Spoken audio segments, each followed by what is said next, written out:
Hello guys, welcome to RP Academy. जैसा कि मैंने बोला था, आज हम लोग यहाँ पर सेकंड पार्ट कवर करेंगे हमारे चैप्टर का, जिसमें कि हम इंश्योरेंस इन्वेस्टमेंट्स के बारे में बात कर रहे हैं। और अब हम यहाँ पर थोड़े से टेक्निकल पार्ट में रहेंगे, जिसमें कि हम देखेंगे कि किस तरीके से जो रिस्क मैनेजमेंट और कंप्लायंस रिक्वायरमेंट्स है वो हमें फॉलो करनी है। एज हमारे यहाँ पर ओनली मोटिव है कि हम पढ़ाएं अच्छे से, तो हम लोग बिना बकवास किए सिर्फ पढ़ाई करेंगे। तो चलिए स्टार्ट करते हैं लेक्चर को। Risk management and compliance practical understanding लेंगे थोड़ी सी पहले, जिसमें कि इंफ्रास्ट्रक्चर इन्वेस्टमेंट्स आपको ये तो समझ में आ चुका होगा कि लॉन्ग टर्म इन्वेस्टमेंट करते हैं और थोड़े कॉम्प्लेक्स होते हैं। और एडा जो है वो फोकस किस पर कर रही है? सिस्टम्स और गवर्नेंस के साथ में कर रही है। किसके साथ में फोकस कर रही है? सिस्टम और गवर्नेंस के ऊपर फोकस कर रही है। तो अब हम यहाँ पर देखते हैं कि भाई किस तरीके से जो एडा है, इसको ये बोलता है कि भाई देखो, एक काम करते हैं, यहाँ पर हमारे पास में स्ट्रॉन्ग रिस्क मैनेजमेंट सिस्टम रखेंगे, जहां पर इंश्योरर्स को सॉल्वेंसी अपनी प्रोटेक्ट करनी होगी और इन्वेस्टमेंट उनकी लॉन्ग टर्म लाइबिलिटीज को मैच करें। फॉर एन एग्जाम्पल, अगर एक इंश्योरर इन्वेस्ट कर रहे हैं हैवीली अंडर कंस्ट्रक्शन प्रोजेक्ट्स में, सो कैश फ्लो जो है वो टेम्परेली उनका स्टॉप हो सकता है और क्लेम्स जो है वो स्टिल अराइज कर सकते हैं। सो रिस्क सिस्टम यहाँ पर इंश्योर करेगा मिसमैचेस जो है वो हमारे ना हो। तो यहाँ पर हमारे पास में अगर किसी इंश्योरर को क्या लग रहा था कि अंडर कंस्ट्रक्शन प्रोजेक्ट में इन्वेस्ट करने से कैश फ्लो रुक भी सकते हैं अगर प्रोजेक्ट कंप्लीट नहीं हुआ, ठीक है, और क्लेम्स अराइज कर जाएंगे, तो इस तरह की कोई भी प्रॉब्लम हमारे सामने नहीं आनी चाहिए। तो रोबस्ट रिस्क मैनेजमेंट सिस्टम होगा, जहां पर essentially long term capital intensive और ऑफन कॉम्प्लेक्स नेचर होगा इंफ्रास्ट्रक्चर इन्वेस्टमेंट्स का। तो गोल क्या है? सेफगार्ड करना है पॉलिसी होल्डर के फंड्स को, मेंटेन करना है हमें फाइनेंशियल सॉल्वेंसी और इंश्योर करना है कंप्लायंस सभी प्रूडेंशियल नॉर्म्स के लिए।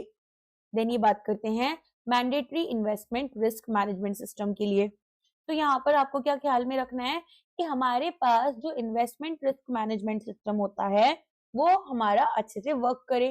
तो यहाँ देखो, एक हमारे पास कंडीशन होती है कि जो एसेट्स अंडर मैनेजमेंट है वो आपके मोर देन 500 सीआर होने चाहिए।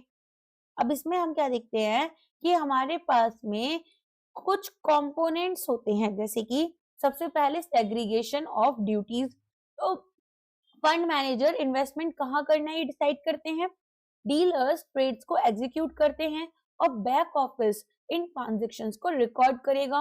तो हम फ्रॉड या मैनिपुलेशन से खुद को प्रिवेंट करते हैं। क्लियर? तो अब हमारे पास यहाँ पर अलग अलग तरह के बैक ऑफिस फ्रंट ऑफिस आते हैं। तो insurers asset under management over 500 CR क्या कर रहे हैं? इंश्योरर्स यहाँ पर मेंटेन कर रहे हैं, जिसमें कि कॉम्प्रिहेंसिव इन्वेस्टमेंट रिस्क मैनेजमेंट आपका होना चाहिए। की फीचर्स में जैसा मैंने आपको बताया, हमारे पास फंड मैनेजर का काम है कि वो फंक्शंस को हैंडल करें सेपरेटली, यहाँ पर by separate personal. System architecture यहाँ पर क्लियर सेग्रीगेशन करेंगे फ्रंट, मिड और बैक ऑफिस मॉड्यूल्स का, जिसमें कि डिस्टिंक्ट एक्सेस क्रेडेंशियल्स होने चाहिए। ऑटोमेटेड कंट्रोल्स में सिस्टम जनरेट करेंगे रियल टाइम अलर्ट्स, जहां इन्वेस्टमेंट अप्रोच इंटरनल या रेगुलेटरी लिमिट्स के साथ होनी चाहिए। हम यहाँ पर सिंगल इन्वेस्टी एक्सपोजर्स रखेंगे, ग्रुप लेवल लिमिट्स रखेंगे, इंडस्ट्री स्पेसिफिक गैप्स को मेंटेन करेंगे। आप यहाँ पर क्या देख रहे हैं? आप देखेंगे कि हमारे पास में 3 अलग-अलग ऑफिसेस होते हैं। सबसे पहले तो देखो, जैसे अगर मैं आपसे बोलूं कि एक फ्रंट ऑफिस क्या होता है, तो एक फ्रंट ऑफिस होता है जहां पर कि कस्टमर्स के साथ में डायरेक्टली डील किया जा रहा है। ओके, तो हमारे पास यहाँ पर इन्वेस्टमेंट डिसीजंस जो लिए जाते हैं, जैसे कि इन्वेट यूनिट्स हमें खरीदनी है। मिड ऑफिस में क्या होगा? मिड ऑफिस कभी भी बैंकिंग में, इंश्योरेंस में कभी भी सामने आता है, तो याद रखना इनका काम रिस्क मॉनिटर करना होता है। ओके, तो मिड ऑफिस यहाँ पर क्या करेंगे? लिमिट्स वगैरह चेक करेंगे। और बैक ऑफिस का काम होता है सेटलमेंट एंड रिपोर्टिंग। ठीक है, तो यहाँ पर जो भी हमारे डॉक्यूमेंट्स को वेरिफिकेशन करना है या फिर यहाँ पर रिकॉर्डिंग करनी है ट्रेडिंग की, तो वो सब काम बैक ऑफिस करता है। ये एक प्रॉपर स्ट्रक्चर है, चाहे बैंक हो, इंश्योरेंस कंपनी हो, आपको हमेशा ही सिमिलर चीज देखने के लिए मिलेगी। तो ऑटोमेटेड अलर्ट्स की बात करते हैं। अगर इंफ्रा एक्सपोजर लिमिट है, इंफ्रा एक्सपोजर लिमिट हमारे पास 20% है, फाइन। अब यहाँ पर आप क्या देखेंगे, यहाँ पर आप देखेंगे करेंट एक्सपोजर कितना है, तो ये हमारे पास में 19% होगा। करेंट एक्सपोजर कितना है, 19% होना चाहिए। तो मैं ऐसा बोल सकती हूँ कि सिस्टम अलर्ट्स भेजता है, वार्निंग यहाँ पर क्या है, नियरिंग रेगुलेटरी लिमिट। फिर आपकी बात होगी यहाँ पर इंडिपेंडेंट रिव्यूज और ऑडिट्स के बारे में, जो कि हमें पीरियोडिकली करने हैं। तो आईआरएमएस क्या करेगा, एक वो इंडिपेंडेंट रिव्यू करेगा at least once every 2 financial years में। तो आप देखते हैं कि हर 2 साल में एक एक्सटर्नल सीए होते हैं, जो कि यहाँ पर बेसिकली एक फर्म होनी चाहिए, या तो फिर आपके इंडिविजुअल भी हो सकते हैं। तो एक एक्सटर्नल सीए फर्म रिव्यू करेगी हमारे आईआरएमएस को, और ये इंडिपेंडेंट होना चाहिए, कोई भी रेगुलर ऑडिटर यहाँ पर नहीं होना चाहिए। तो मानकर चलो कि अगर एसेट अंडर मैनेजमेंट 1000 सीआर से ज्यादा है, ठीक है, तो यहाँ पर अगर हमारे पास एसेट अंडर मैनेजमेंट आपके 1000 सीआर से ज्यादा हो गए, तो ऐसी सिचुएशन में हमें यहाँ पर कंकरेंट ऑडिट करनी होगी, जिसमें कि exchange traded funds, credit default swap, interest rate derivatives और एडिशनल टीयर 1 बॉन्ड्स, इन सभी पर चेक किया जाता है। तो मान लो अगर एक इंश्योरर है, इन्वेस्ट करा उन्होंने एडिशनल टीयर 1 बॉन्ड में, तो कंकरेंट ऑडिटर क्या कर रहे हैं, वो कंप्लायंस इंश्योर करेंगे, और यहाँ पर रिस्क लिमिट्स के साथ में कि क्या हमने रिस्क लिमिट्स को एवरीडे फॉलो करा या नहीं किया। तो यहाँ पर कंकरेंट ऑडिटर क्या होते हैं, एवरीडे यहाँ पर जो हमारी जो भी फाइनेंशियल ट्रांजेक्शन्स वगैरह होते हैं, चीजें होती हैं, उनको ये एवरीडे ऑडिट करते हैं। तो ये डेली बेसिस पर काम करते हैं। सो आप देखेंगे रिव्यू जो है वो कंडक्ट किया गया by a chartered accountant firm that is not the insurer statutory internal और कंकरेंट ऑडिटर। ये यहाँ पर एक्सटर्नल होने चाहिए इन शॉर्ट, और इंडिपेंडेंट ओवरसाइट होगी। जो यहाँ पर इंश्योरर्स का एसेट अंडर मैनेजमेंट 1000 करोड़ से ज्यादा का है, वहां पर एक कंकरेंट ऑडिटर, ठीक है, एक सीए फर्म होगी जो कि अपॉइंट की जाएगी, ताकि ऑनगोइंग ऑडिट्स को यहाँ पर इन्वेस्टमेंट ट्रांजेक्शन्स, कंप्लायंसेस और सिस्टम इंटीग्रिटी की हम फॉलो कर पाए। क्लियर है, चलिए आगे देखते हैं। अब फोकस एरियाज में जैसे मैंने आपको बताया, हमारे पास में compliance for investment in exchange credit funds, credit default swap transactions, interest rate derivatives, additional tier 1 bonds में आती है। अच्छा, क्रेडिट डिफॉल्ट स्वैप्स आपको पता है जैसे इंश्योरेंस होता है ना, वैसे ही रहता है, जिसमें कि हमारे पास एक प्रोटेक्शन बायर, एक प्रोटेक्शन सेलर होते हैं, ठीक है, और एक एग्रीमेंट की जाती है कि अगर हमें लॉस हुआ, तो यहाँ पर जैसे इंश्योरेंस कंपनी होती है, वैसे ही प्रोटेक्शन सेलर होते हैं, जो कि यहाँ पर प्रोटेक्शन बायर को कवरेज प्रोवाइड करते हैं, और प्रोटेक्शन बायर यहाँ पर प्रीमियम पे करते हैं एग्रीमेंट के अकॉर्डिंग। ओके, बाकी ये सब फाइनेंस वाली वीडियोस में मैंने कवर कर रखा है, मैं आप लोगों के लिए वो वीडियोस भी अपलोड कर दूंगी। इसके बाद में आता है interest rate derivatives, additional tier 1 bonds. So insurers जहां पर एसेट अंडर मैनेजमेंट 1000 सीआर से के अराउंड है या उससे कम है, ठीक है, तो उनको क्या करना है, क्वार्टरली इंटरनल ऑडिट्स कराने होंगे, जहां पर उनका इन्वेस्टमेंट फंक्शन इंश्योर करेगा कि वो कंटिन्यूड कंप्लायंस फॉलो कर रहे हैं। तो हमारे पास में हम क्या हो गया, यहाँ पर जो भी कंकरेंट ऑडिटर्स हैं, उनका रोल देखा गया 1000 सीआर की अबव अगर एयूएम है और उससे कम है, तो क्वार्टरली ऑडिट्स की जाएंगी, और वो भी कैसी हो रही हैं, इंटरनल ना कि एक्सटर्नल। देन आता है ओवरसाइट बाय इन्वेस्टमेंट कमिटी। सो इसमें आप क्या देखेंगे कि हमारे पास में जो रोल है इन्वेस्टमेंट कमिटी का वो कैसा है। इन्वेस्टमेंट कमिटी डिसाइड करेगी कि क्या एक एसेट यहाँ पर एक इंफ्रास्ट्रक्चर की तरह क्वालिफाई करता है, क्या एक्सपोजर लिमिट्स यहाँ पर फॉलो की जाती हैं। तो एक फंड क्लेम करेगा कि वो लॉजिस्टिक पार्क्स में इन्वेस्ट कर रहा है, तो कमिटी ये चेक करेगी कि यहाँ पर जिस लॉजिस्टिक पार्क में ये इन्वेस्ट करने की बात कर रहे हैं, उसकी ऑफर डॉक्यूमेंट्स क्या है, रिवेन्यू स्ट्रक्चर क्या रहेगा, और उसके बाद ही यहाँ पर इसको एक इंफ्रास्ट्रक्चर एक्सपोजर माना जाएगा। तो हर एक इंश्योरर की जो इन्वेस्टमेंट कमिटी है, वो रिस्पॉन्सिबल है कि वो एक क्लियर फ्रेमवर्क बनाए, ताकि एक्यूरेटली क्लासिफाई करें इन्वेस्टमेंट्स को, डिटरमिन करें if they can qualify as infrastructure और हाउसिंग सेक्टर एक्सपोजर, इंश्योर करें कि इन्वेस्टमेंट क्लासिफिकेशन प्राइमरी ऑब्जेक्टिव्स के साथ में यहाँ पर अलाइन कर रहे हैं इन द ऑफर डॉक्यूमेंट। फिर आता है रिपोर्टिंग एंड डिस्क्लोजर रिक्वायरमेंट्स। तो इंश्योरर्स इन्वेस्ट करते हैं जब, तो उनको क्वार्टरली रिपोर्ट्स एडा को भी प्रोवाइड करनी होती हैं।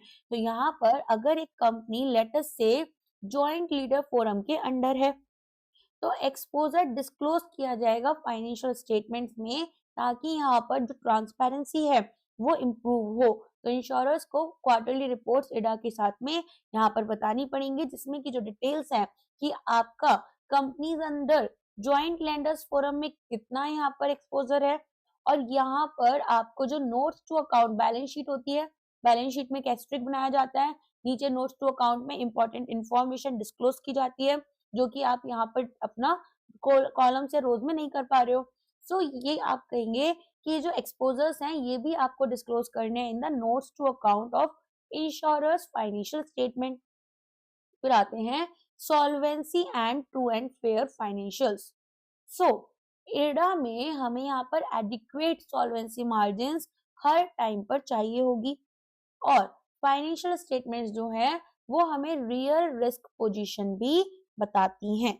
ठीक है, तो यहाँ पर हमारे पास में इंश्योरर जो है वो हाइड नहीं कर सकते लॉसेस को, रिफ्लेक्ट करेंगे अपनी फेयर वैल्यूएशन को। क्लियर है?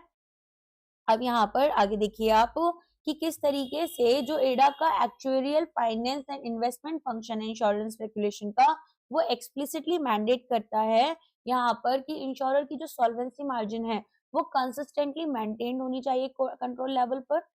फाइनेंशियल स्टेटमेंट्स यहाँ पर एक ट्रू एंड फेयर व्यू दिखाएंगे इंश्योरर की फाइनेंशियल पोजीशन का। इन्वेस्टमेंट स्ट्रेटजीज इंश्योर करेंगी कि जो पॉलिसी होल्डर हैं वो उनकी liabilities can be met promptly as they fall due. ठीक है, तो इस तरीके से हमारे पास में ये वर्क करेगा। आगे समझ में, तो अब आपने यहाँ पर क्या क्या चीजें समझी। सबसे पहले हमने प्रूडेंशियल लिमिट देखा था कि जो बीएफएसआई एक्सपोजर कैप है वो 30% का है लास्ट क्लास में। कॉर्पोरेट बॉन्ड्स मिनिमम यहाँ पर डबल ए रहेगा। 75% डेट जो है वो ट्रिपल ए इक्विवेलेंट में जाना चाहिए, और सिंगल इंफ्रा प्रोजेक्ट अगर एक्सपोजर है तो वो 20% होना चाहिए, जिसमें कि 5% डेट विद अप्रूवल रहेगा। रिस्क मैनेजमेंट में आईआरएमएस मैंडेटरी है for assets under management 500 crore से ज्यादा का, और कंकरेंट ऑडिट यहाँ पर एसेट अंडर मैनेजमेंट 1000 सीआर से ज्यादा की रहेगी। तो फ्रंट मिड और बैक ऑफिस का सेग्रीगेशन किया जाएगा। ऑटोमेटेड कंप्लायंस मॉनिटरिंग हमें करनी होगी, ताकि हम पॉलिसी होल्डर्स को प्रोटेक्ट कर पाए और अनेबल करेंगे इंफ्रास्ट्रक्चर फंडिंग को। क्लियर हो गया इतना? चलो आगे आ जाते हैं अब हम। तो यहाँ पर करंट लैंडस्केप कैसा है इंश्योरेंस इन्वेस्टमेंट्स का इंडियन इंफ्रास्ट्रक्चर में। So overall investment volumes and trends, तो जब एग्जाम देने जा रहे हैं तो यहाँ पर थोड़ा सा इसको एक बार और समझ लेंगे, देख लेंगे। करंट अफेयर्स की वीडियोस भी मैं प्रोवाइड करूंगी, तो उस डेटा को आप यूज कर लेना, बट अभी के लिए इसको देख लेते हैं। एज इंश्योरेंस सेक्टर में अनफॉर्चुनेटली बहुत अच्छे इंप्रूवमेंट्स तो अभी नहीं हो रहे। सो इंडियन इंश्योरेंस सेक्टर जो है वो स्केल अप कर रहा है अपने अलोकेशन हाउसिंग और इंफ्रास्ट्रक्चर में, जहाँ पर रेगुलेटरी पुश किया जा रहा है बाय एडा। इसके अलावा यहाँ पर नेचुरल अलाइनमेंट होता है लॉन्ग टर्म इंफ्रास्ट्रक्चर प्रोजेक्ट्स का इंश्योरर के लॉन्ग टर्म लाइबिलिटी प्रोफाइल्स के साथ में। तो आप क्या देखेंगे कि हमारे पास में यहाँ पर जो इंश्योरेंस कंपनीज हैं वो इंफ्रास्ट्रक्चर एक्सपोजर को बढ़ा रही हैं। क्यों? क्योंकि प्रीमियम्स वो आज के टाइम में कलेक्ट करती हैं, और क्लेम्स तो बहुत सालों के बाद पे किया जा रहा है। तो इंफ्रास्ट्रक्चर कुछ लॉन्ग टर्म प्रेडिक्टेबल रिटर्न हमें देता है। फॉर एग्जाम्पल, अगर मान लो एक लाइफ इंश्योरर है, तो उन्होंने यहाँ पर टाइप 25 ईयर्स का क्या किया, मान लो इन्वेस्टमेंट करा, राइट, क्योंकि 25 ईयर की पेंशन पॉलिसी उन्होंने सेल की। तो ये पैसा यहाँ पर शॉर्ट टर्म डिपॉजिट्स में ना रखकर ये ऐसे ही प्रोजेक्ट्स में इन्वेस्ट कर रहे हैं। For example metro rail invest में कर दिया, हाईवे बॉन्ड्स में कर दिया। तो जो कैश फ्लो टोल से मिलेगा या लीजेस से मिलेगा वो इनको फ्यूचर में जो पेंशन पेमेंट्स करनी है उसमें हेल्प करता है। क्लियर है इतना? अब यहाँ पर आप देखेंगे कि इसी वजह से जो एडा का पॉलिसी पुश है और लाइबिलिटी मैचिंग है वो राइजिंग इन्वेस्टमेंट्स हमें शो करेगा। फिर ये बात करते हैं लाइफ इंश्योरर्स की कि किस तरीके से एक सिग्निफिकेंट ग्रोथ जो है वो यहाँ पर हुई है। तो नंबर्स की अगर हम बात करें तो इन्वेस्टमेंट हमारे पास 2.75 लाख करोड़ से केवल 4.16 लाख करोड़ हुई है, और शेयर्स जो इंक्रीज हुए हैं वो 7.83 से 10.53% हमारे ट्रेडिशनल इन्वेस्टमेंट में गए हैं। सो टोटल हाउसिंग और इंफ्रास्ट्रक्चर इन्वेस्टमेंट लाइफ इंश्योरेंस की यहाँ पर 2,75,434 करोड़ से 4,16,718 करोड़ गई है। तो ये एक इंक्रीज दिखा रहा है शेयर में टोटल ट्रेडिशनल प्रोडक्ट इन्वेस्टमेंट के। अब ये 7.83 से 10.53% तक यहाँ पर नंबर पहुंचा है। तो प्रायोरिटी यहाँ पर जो है वो हमारी राइज हो रही है given to infrastructure as a core asset class for liability matching and diversification भी हम कर पा रहे हैं। सो इंफ्रास्ट्रक्चर क्या मैं ऐसा बोल सकती हूँ is moving from optional asset class to core portfolio component. तो एक एग्जांपल ले लेते हैं। मान लो अगर पहले की बात करें तो एक लाइफ इंश्योरर क्या कर रहा था, वो 70% तो गवर्नमेंट सिक्योरिटीज में इन्वेस्ट कर रहा था, फिर इसके बाद में 20% कॉर्पोरेट बॉन्ड्स में और 10% यहाँ पर अदर प्लेसेस पर, राइट, इस तरीके से इन्वेस्टमेंट कर रहे थे। बट नाउ ये जो 70% है ये आपका 60% हो चुका है। कॉर्पोरेट बॉन्ड्स जो हैं वो आपके अभी भी 20% है, लेकिन अदर्स यहाँ पर, ठीक है, इंफ्रास्ट्रक्चर में 15% और ऑल्टरनेटिव्स में हम जो ऑल्टरनेटिव एसेट्स है वहां पर 5% कर रहे हैं। ठीक है, तो गवर्नमेंट सिक्योरिटीज में अब हम 10% कम इन्वेस्टमेंट कर रहे हैं, राइट। तो यहाँ पर धीरे धीरे हमें क्या देखने के लिए मिल रहा है कि जो डाइवर्सिफिकेशन है और लॉन्ग टर्म यील्ड एनहांसमेंट की जा रही है। फिर general insurers and re insurers की बात हो रही है जहां पर स्टेबल एलोकेशन होगी। तो unlike life insurers, general insurers के पास में एक शॉर्टर लाइबिलिटी ड्यूरेशन होती है। शॉर्टर लाइबिलिटी ड्यूरेशन में क्या होगा, तो हमारे पास motor claims, health claim, property insurance, ठीक है, यहाँ पर जो पे आउट हो रहे हैं वो इवन फास्टर हो रहे हैं, जिसकी वजह से हमें देखने के लिए मिलता है कि हम यहाँ पर इन्वेस्ट अगर स्लाइटली लेस भी करेंगे तो लॉन्ग लॉक इंफ्रास्ट्रक्चर एसेट्स यहाँ पर हमारे जिनमें हमने इन्वेस्टमेंट करना है उनको चूज किया जाएगा। तो हाउसिंग और लोन्स जो है स्टेट गवर्नमेंट के housing and fire equipment, fire fighting equipment में अगर हम देखें तो पहले 33,176 करोड़ था, अब वो 34,667 करोड़ है। तो 8 to 9% यहाँ पर टोटल इन्वेस्टमेंट का। डायरेक्ट अगर इंफ्रास्ट्रक्चर इन्वेस्टमेंट समझना है तो ये आपका ग्रो कर रहा है 54,931 करोड़ से 65,931 करोड़ की तरफ। तो आप यहाँ पर देखेंगे कि कंसिस्टेंटली जो ये आपका काउंट करेगा for approximately 15% of total investment portfolio. Industry wide scale की बात करें तो कलेक्टिव टोटल इन्वेस्टमेंट यहाँ पर इंडियन इंश्योरर्स जो करते हैं वो $700 बिलियन से एक्सीड कर रही है। तो immense pool of patient capital है जो कि लॉन्ग टर्म सेक्टर्स जैसे कि इंफ्रास्ट्रक्चर है उनके लिए अवेलेबल है। इंश्योरेंस मार्केट यहाँ पर स्ट्रॉन्गली एक्सपेंड कर रहा है। तो फाइनेंशियल ईयर 2022 में हमारे पास इंडस्ट्री ग्रो कर जाती है बाय 10.3% और 2023 में जनरल इंश्योरेंस ग्रो करता है बाय 16% और लाइफ इंश्योरेंस बाय 18%। तो आपको यहाँ पर क्या देखने के लिए मिलता है कि जैसे पहले हमारे पास लाइफ इंश्योरेंस थे, general insurance shorter liability duration रखते हैं। Motor claim, health claim, property insurance जहां पर पे आउट कैसे हो रहे हैं मैंने पहले भी बताया, फास्टर हो रहे हैं, राइट। तो ये इन्वेस्ट स्लाइटली लेस कर रहे हैं लॉन्ग लॉक इंफ्रास्ट्रक्चर एसेट्स में। तो अगर एक मोटर इंश्योरर है तो लिक्विडिटी एक्सीडेंट क्लेम्स के लिए चाहिए state housing loan, fire fighting equipment financing, operational infrastructure debt, इन सब में इन्वेस्ट किया जाएगा और इसी वजह से जो इंफ्रास्ट्रक्चर शेयर है वो यहाँ पर 15% के अराउंड रहता है, ना कि एक्सट्रीमली हाई हो जाएगा। क्लियर? अच्छा, अब यहाँ पर आगे देखते हैं infrastructure a magnet for private capital. तो यहाँ पर आप देखेंगे कि इंडस्ट्री वाइड अगर हम देखें, ठीक है, तो भी हमारे पास में एक बहुत बड़ा कैपिटल पूल जो है वो बन रहा है। तो कैसे देखेंगे यहाँ पर ब्रॉड इंफ्रास्ट्रक्चर सेक्टर जो है वो एक प्रायोरिटी एरिया रहेगा प्राइवेट कैपिटल के लिए, जहां पर $5.8 बिलियन प्राइवेट इक्विटी और वेंचर कैपिटल में हम लोग अट्रैक्ट कर रहे हैं हमारे फर्स्ट हाफ ऑफ 2025। इससे क्या पता चलता है कि स्ट्रॉन्ग मार्केट कॉन्फिडेंस है इंडिया के इंफ्रास्ट्रक्चर ग्रोथ सेक्टर में, राइट। तो यहाँ पर मैं ऐसा बोल सकती हूँ कि जो टोटल इंश्योरेंस इन्वेस्टमेंट है वो हमारी यहाँ पर एक अच्छा खासा नंबर अपना क्रॉस कर रही है, which is approximately 700 plus billion rupees. तो इंडिया के पास एक मैसिव डोमेस्टिक इंस्टीट्यूशनल इन्वेस्टर्स का भी बेस है, डीआईआईस का। अब इवन यहाँ पर जो इंश्योरर्स हैं वो केवल 2% एक्स्ट्रा अपना इंफ्रास्ट्रक्चर की तरफ लगाते हैं। 2% भी यहाँ पर आपका काफी अमाउंट हाई हो जाएगा। ये फाइनेंस कर सकते हैं मल्टीपल एक्सप्रेसवेज को, रिन्यूएबल एनर्जी क्लस्टर्स को, अर्बन ट्रांजिट सिस्टम को। तो इंश्योरेंस का जो ग्रोथ है वो ऑटोमेटिकली एक्सपेंड कर देता है इंफ्रास्ट्रक्चर फंडिंग कैपेसिटी को। अब यहाँ पर ये बोलते हैं सिग्निफिकेंट अनटैप्ड पोटेंशियल है, प्रोग्रेस स्टडी हो रही है, लेकिन जो इंश्योरेंस सेक्टर एलोकेशन है इंफ्रास्ट्रक्चर में वो स्टिल यहाँ पर आपका थोड़ा ग्लोबल बेंचमार्क से पीछे रह गया है। सो यहाँ आप देखेंगे कि बहुत सारे ओईसीडी इकोनॉमीज हैं जो कि इंश्योरर्स की एलोकेशन यहाँ पर 15 से 20% हो रही है उनके पोर्टफोलियो में टू द इंफ्रास्ट्रक्चर सेक्टर।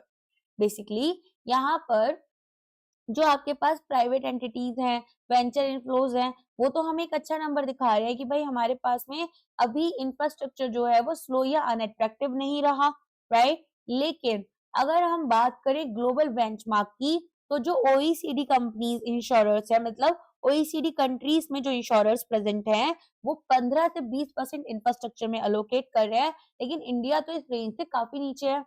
ऐसा क्यों है? क्योंकि हिस्टोरिकली हमारी जो रेगुलेशंस रही हैं वो काफी स्ट्रिक्ट रही हैं।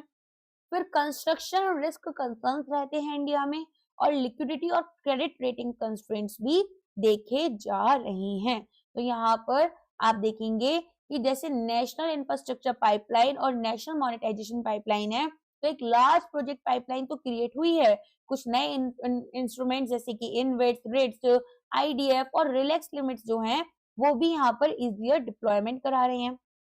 तो आप देखेंगे कि ये जो गैप है ये जल्द से जल्द क्लोज हो जाएगा, क्योंकि हमारे पास में एडा की जो प्रिंसिपल बेस्ड रेगुलेशंस हैं 2024 में आई थी, 2024 में आई थी, वो एक रिफॉर्म्स हमें लेकर आ रही हैं।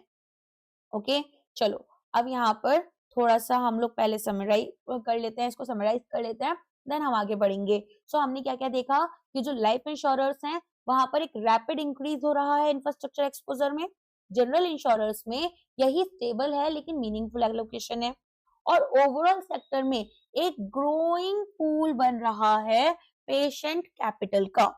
सो स्ट्रक्चरल ड्राइवर्स की अगर मैं बात करूं, लाइबिलिटी मैचिंग नीड्स यहाँ पर, रेगुलेटरी एनकरेजमेंट, मोनेटाइजेशन पाइपलाइन जैसे हमने अभी देखा, इसके अलावा हमारे ईएसजी और सस्टेनेबल फाइनेंस पुश, ये एक बहुत इंपॉर्टेंट काम कर रहे हैं।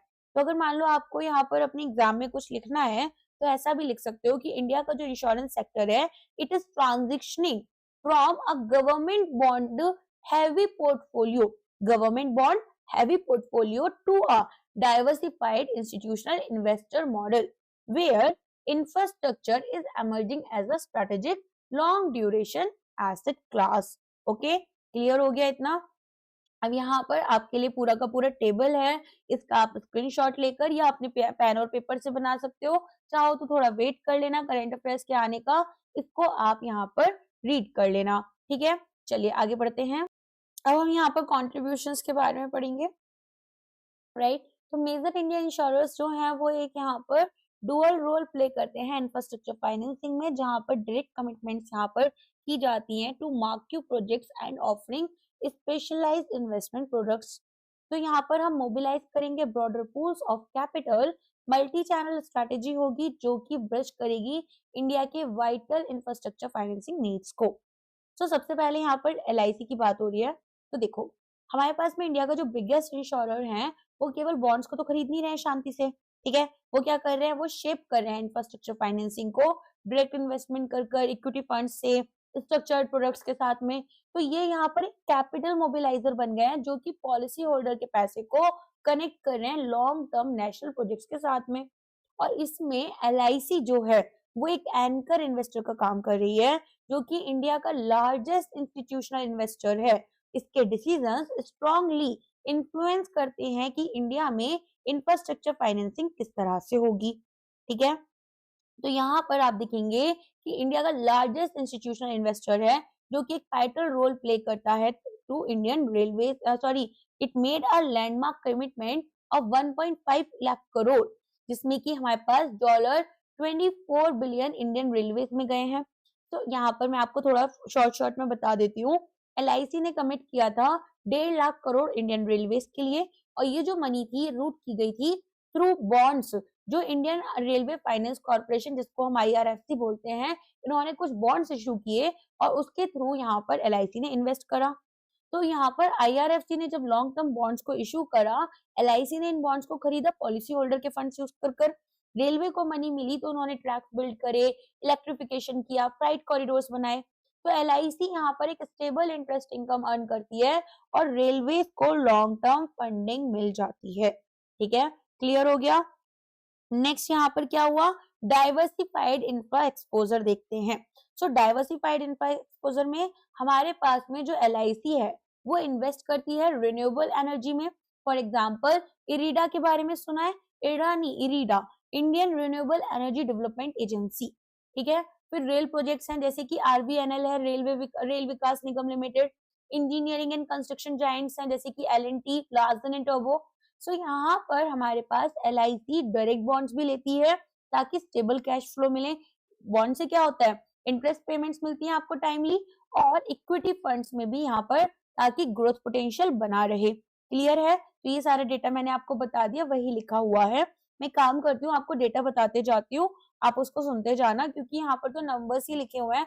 एज सच आपको एग्जाम में केवल इनको यूज करना है अपने एग्जाम्पल्स के साथ में आंसर राइटिंग में। ओके। फिर यहाँ पर एलआईसी का म्यूचुअल फंड इंफ्रास्ट्रक्चर फंड है। तो यहाँ पर आप देखेंगे कि एक इक्विटी स्कीम है जिसमें कि इंफ्रास्ट्रक्चर लिंक्ड कंपनीज के अंदर इन्वेस्ट करा जाता है। तो अगर हाईवेज और रिन्यूएबल एनर्जी है वो ग्रो करेंगे तो companies construction, power equipment, logistics benefit, ये सब इनको मिलेगा। और एनएवी राइजेस यहाँ पर आपको, ठीक है, फंड की जो एनएवी राइज है वो आपको देखने के लिए मिलेगी। ओके, समझ में आ गया। नेक्स्ट यहाँ पर आ जाते हैं हम HDFC life insurance infrastructure via equity themes. तो यहाँ पर देखिए कितना समझ में आ गया। अभी देखो यहाँ पर हमारे पास में आगे देखते हैं, हमारा एचडीएफसी में ये बोल रहे हैं कि जो एचडीएफसी लाइफ चैनल्स हैं, ठीक है, वो क्या कर रहे हैं, यहाँ पर कैपिटल जो है उसको एचडीएफसी इंफ्रास्ट्रक्चर फंड्स के थ्रू चैनलाइज कर रहे हैं।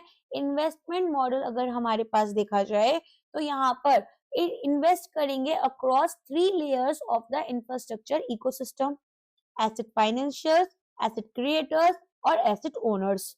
अब आपके दिमाग में आया होगा कि एसेट फाइनेंशियर्स कौन होते हैं? जैसे आईसीआईसीआई बैंक, एचडीएफसी बैंक, ये लोन्स प्रोवाइड कर रहे हैं। ठीक है। एसेट क्रिएटर्स क्या कर रहे हैं? प्रोजेक्ट्स बिल्ड कर रहे हैं। ओके, तो यहाँ पर ये बिल्ड करेंगे प्रोजेक्ट्स को, ये यहाँ पर देंगे लोन। और एसेट ओनर्स और डेवलपर्स क्या करते हैं, यहाँ पर आप देखेंगे कि ऑपरेट करेंगे इस इंफ्रास्ट्रक्चर को, जैसे कि यूटिलिटीज एंड डेवलपर्स। तो अगर एक मेट्रो प्रोजेक्ट है वो एक्सपेंड कर रहा है तो यहाँ पर बिल्डर्स कॉन्ट्रैक्ट्स अर्न करेंगे, बैंक्स फाइनेंस करेंगे प्रोजेक्ट को, ऑपरेटर्स अर्न करेंगे यूजर फी देखकर। सो जो फंड है वो बेनिफिट यहाँ पर करता है across the entire value chain. Clear हो गया इतना? तो अब यहाँ पर नेक्स्ट हम देखते हैं आईसीआईसीआई प्रूडेंशियल लाइफ। तो आईसीआईसीआई प्रूडेंशियल लाइफ क्या कर रही है, ये यहाँ पर अपना एक इंफ्रास्ट्रक्चर फंड चलाती है जो कि इन्वेस्ट करती है widely across infrastructure related sectors. तो पोर्टफोलियो का पूरा लॉजिक क्या है, इंस्टेड ऑफ कि हम यहाँ पर किसी एक प्रोजेक्ट के ऊपर बैट करें, हम इन्वेस्टमेंट को स्प्रेड करते हैं अक्रॉस इंडस्ट्रियल्स, यूटिलिटीज, एनर्जी और फाइनेंशियल्स। तो हमारे पास में यहाँ पर एनटीपीसी लिमिटेड है जो कि पावर जनरेशन में काम करता है, अडानी पोर्ट्स और स्पेशल इकोनॉमिक जोन्स जो हैं लॉजिस्टिक्स में, रिलायंस इंडस्ट्रीज एनर्जी और टेलीकॉम इंफ्रा में। तो जो डाइवर्सिफिकेशन है वो प्रोजेक्ट स्पेसिफिक रिस्क को रिड्यूस कर देती है। ओके, तो यहाँ पर आप देखेंगे कि जो प्रोजेक्ट स्पेसिफिक रिस्क था वो खत्म हो गया, सॉरी रिड्यूस हो गया, खत्म तो नहीं हो सकता, एलिमिनेट तो नहीं हो सकता, रिड्यूस हो गया, एज यहाँ पर हमने अलग अलग जगह डाइवर्सिफाइड पोर्टफोलियो को बनाया है। फिर आता है एसबीआई लाइफ इंश्योरेंस।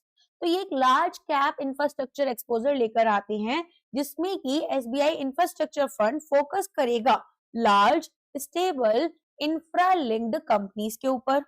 तो टिपिकल होल्डिंग्स की बात करें, रिलायंस इंडस्ट्रीज, भारती एयरटेल, डिजिटल इंफ्रास्ट्रक्चर जिसमें काम आएगा, श्री सीमेंट जो कि कंस्ट्रक्शन मटेरियल्स में डील कर रहे हैं, इंडियन एनर्जी एक्सचेंज। तो यहाँ पर हमारे पास लार्ज कैप्स क्यों रखते हैं? तो इनकी जनरल स्ट्रैटेजी ये है कि वोलेटिलिटी तो कम हो जाएगी, बैलेंस शीट स्ट्रांग रहेंगी और अर्निंग्स जो है इंफ्रास्ट्रक्चर ग्रोथ के साथ में स्टेबल बनेंगी। आगे समझ में? फिर आता है बजाज अलायंस लाइफ। तो ये क्या करते हैं? ये प्रमोट करते हैं इंफ्रास्ट्रक्चर इन्वेस्टमेंट ट्रस्ट को as an entry route, specially जो हमारे एनआरआईज हैं उनके लिए। तो एग्जाम्पल, एक इन्विट स्ट्रक्चर, एक हाईवे इन्विट ओन कर रही हैं ऑपरेशनल टोल रोड्स को। तो इन्वेस्टर पीरियोडिक डिस्ट्रीब्यूशन सभी टोल इनकम से यहाँ पर रिसीव करेंगे। अब ये एनआरआईज ऐसे क्यों कर रहे हैं? क्योंकि इंडिया का इंफ्रास्ट्रक्चर ग्रोथ जो है उसमें एक्सपोजर बढ़ता है, रेगुलर इनकम दी जाती है, रेगुलेटेड इन्वेस्टमेंट स्ट्रक्चर यहाँ पर हमारा वर्क करता है।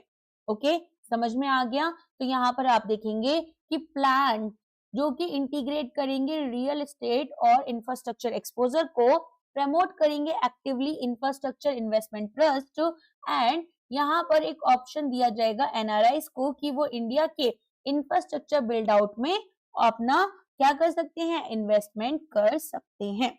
आगे समझ में? हमारे पास में यहाँ पर जो इंश्योरर्स हैं वो क्या कर रहे हैं?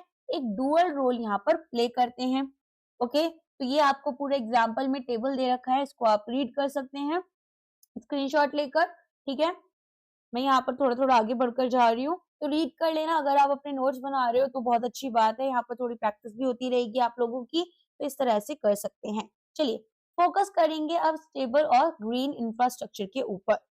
तो यहाँ पर बात किसके ऊपर हो रही है? आपके सस्टेनेबल और ग्रीन इंफ्रास्ट्रक्चर। अगर मैं बात करूं सस्टेनेबल इंफ्रास्ट्रक्चर, हमारे पास में यहाँ पर फाइनेंशियल आउट परफॉर्मेंस देखी गई इसकी। कैसे? सस्टेनेबल इंफ्रास्ट्रक्चर पहले केवल एक एथिकल चॉइस होता था, जो कि यहाँ पर फाइनेंशियली स्मार्टर इन्वेस्टमेंट बनता जा रहा है। अब ये आउट परफॉर्म कर क्यों सकता है? क्योंकि एक्सपोजर फॉसिल फ्यूल जो ट्रांजिशन हो रहे हैं हमारे, अब जैसे कोल से हम लेट्स से यहाँ पर सोलार पावर की तरफ जा रहे हैं, तो वो जो ट्रांजिशन है, ठीक है, वो रिस्क हमारा कम हो रहा है, रिड्यूस हो रहा है। फिर इसके अलावा लॉन्ग टर्म डिमांड जो है वो रिन्यूएबल एनर्जी की होगी, इलेक्ट्रिक व्हीकल्स की होगी, इलेक्ट्रिक व्हीकल चार्जिंग स्टेशन जैसे कि स्मार्ट ग्रिड्स की। ठीक है, तो ये स्टेबल लॉन्ग टर्म डिमांड दिखा रहा है। फिर यहाँ पर जो पॉलिसी सपोर्ट है वो भी हम दे रहे हैं और इंसेंटिव्स भी इंक्रीज होते हुए जा रहे हैं। क्लियर? सपोज करो कि एक इंश्योरर है जिन्होंने इन्वेस्ट करा एक कोल बेस्ड पावर प्लांट में, वर्सेस यहाँ पर उन्होंने इन्वेस्ट करा किसी सोलार पार्क में। तो ओवर द टाइम जो कार्बन रेगुलेशंस है वो तो बढ़ती जाएंगी। जैसे अभी अप्रैल 2026 में ही आपका कार्बन क्रेडिट से रिलेटेड पूरा का पूरा फ्रेमवर्क आ रहा है। ठीक है, तो यहाँ पर हमारे पास में सोलार प्रोजेक्ट बेनिफिट कर रहे हैं from long term PPS and subsidies. Result क्या होगा? बेटर रिस्क एडजस्टेड रिटर्न्स मिलेंगे फ्रॉम द ग्रीन प्रोजेक्ट्स। आगे समझ में किस तरह से काम हो रहा है? अब हम यहाँ पर देखते हैं कि किस तरीके से, देखो ये तो आप पढ़ लेंगे, यहाँ पर जो सस्टेनेबल इंफ्रास्ट्रक्चर है वो आउट परफॉर्म कर सकता है। स्टडीज ये शो कर रही है कि भाई 20% आउट परफॉर्मेंस होगा under net zero scenarios. Out performance क्यों हो रहा है? क्योंकि लोअर ट्रांजिशन रिस्क है, बेटर रेजिलियंस है अगेंस्ट फिजिकल क्लाइमेट इम्पैक्ट। अब यहाँ पर resilience as a core risk return driver, इसमें देखते हैं। देखो यहाँ पर ये बोलते हैं कि जो क्लाइमेट रेजिलियंट डिजाइन है वो प्रोजेक्ट की स्टेबिलिटी को बढ़ा देता है और जो इंश्योरेंस लॉसेस हैं उनको कम कर देता है। तो एक कोस्टल हाईवे है जिसमें कि अगर कोई रेजिलियंस नहीं होगा तो फ्रीक्वेंट फ्लडिंग होगी, रिपेयर कॉस्ट बढ़ जाएगी और इंश्योरेंस क्लेम्स जो हैं वो भी हमारे बढ़ जाएंगे। लेकिन अगर यहाँ पर हम देखें एक एलिवेटेड डिजाइन होगा, फ्लड बैरियर्स रहेंगे, तो डिसरप्शंस भी कम होंगे। तो इंश्योरर्स के लिए क्या बेनिफिट होगा कि एक स्टेबल इन्वेस्टमेंट इनकम हो रही है, अंडर राइटिंग लॉसेस उनके कम हो जाएंगे। तो इसी वजह से ईएसजी जो है वो एक main stream risk assessment lens की तरह काम करता है। अब यहाँ पर केवल एक मार्केटिंग टूल नहीं रह गया। ठीक है, समझ में आ गया। फिर आते हैं blended finance and clear taxonomy. तो देखो हमारे पास में यहाँ पर ब्लेंडेड फाइनेंस में क्या क्या आता है, जो पब्लिक कंसेशनल कैपिटल है गवर्नमेंट सपोर्ट से, ठीक है, और साथ में जो हमारे पास में प्राइवेट कैपिटल है। तो हम क्या कर रहे हैं, ब्लेंड कर रहे हैं अपने फाइनेंस मॉडल्स को, ताकि रेजिलिएंट इंफ्रास्ट्रक्चर यहाँ पर बैंकेबल बना पाए, स्पेशली वल्नरेबल एरियाज में। तो एक एग्जांपल लो, मान लो एक रिन्यूएबल कोल्ड चेन प्रोजेक्ट है, गवर्नमेंट यहाँ पर पार्शियल गारंटी प्रोवाइड कर रही है, इंश्योरर्स इन्वेस्ट करेंगे ग्रीन बॉन्ड्स के थ्रू। तो क्योंकि रिस्क हमारे शेयर हो गए गवर्नमेंट के और इंश्योरर्स के बीच में, तो प्रोजेक्ट जो पहले बहुत रिस्की माने जा रहे थे, और यहाँ पर आप डबल कोट कर कर उसको टू रिस्की भी बोल सकते हैं, वो अब क्या हो गए, बैंकेबल हो गए। सो क्लियर टैक्सोनॉमी क्या हेल्प कर रहा है, यहाँ पर ग्रीन क्या होता है, रेजिलिएंट क्या होता है। For example flood proof housing है, रिन्यूएबल पावर लॉजिस्टिक सिस्टम्स है। तो ये हमारे लिए यहाँ पर क्या हो गए, ये हमारे लिए यहाँ पर एक क्लियर टैक्सोनॉमी हो गए, जिसके थ्रू हमें यहाँ पर क्या पता चलता है, थ्रू रेजिलिएंट एक्टिविटीज कौन सी हैं। तो ये जो क्लैरिटी है, ये इनोवेटिव प्रोडक्ट्स को एनकरेज करती है, resilience bonds, adaptation focus green loans हमें प्रोवाइड करती है।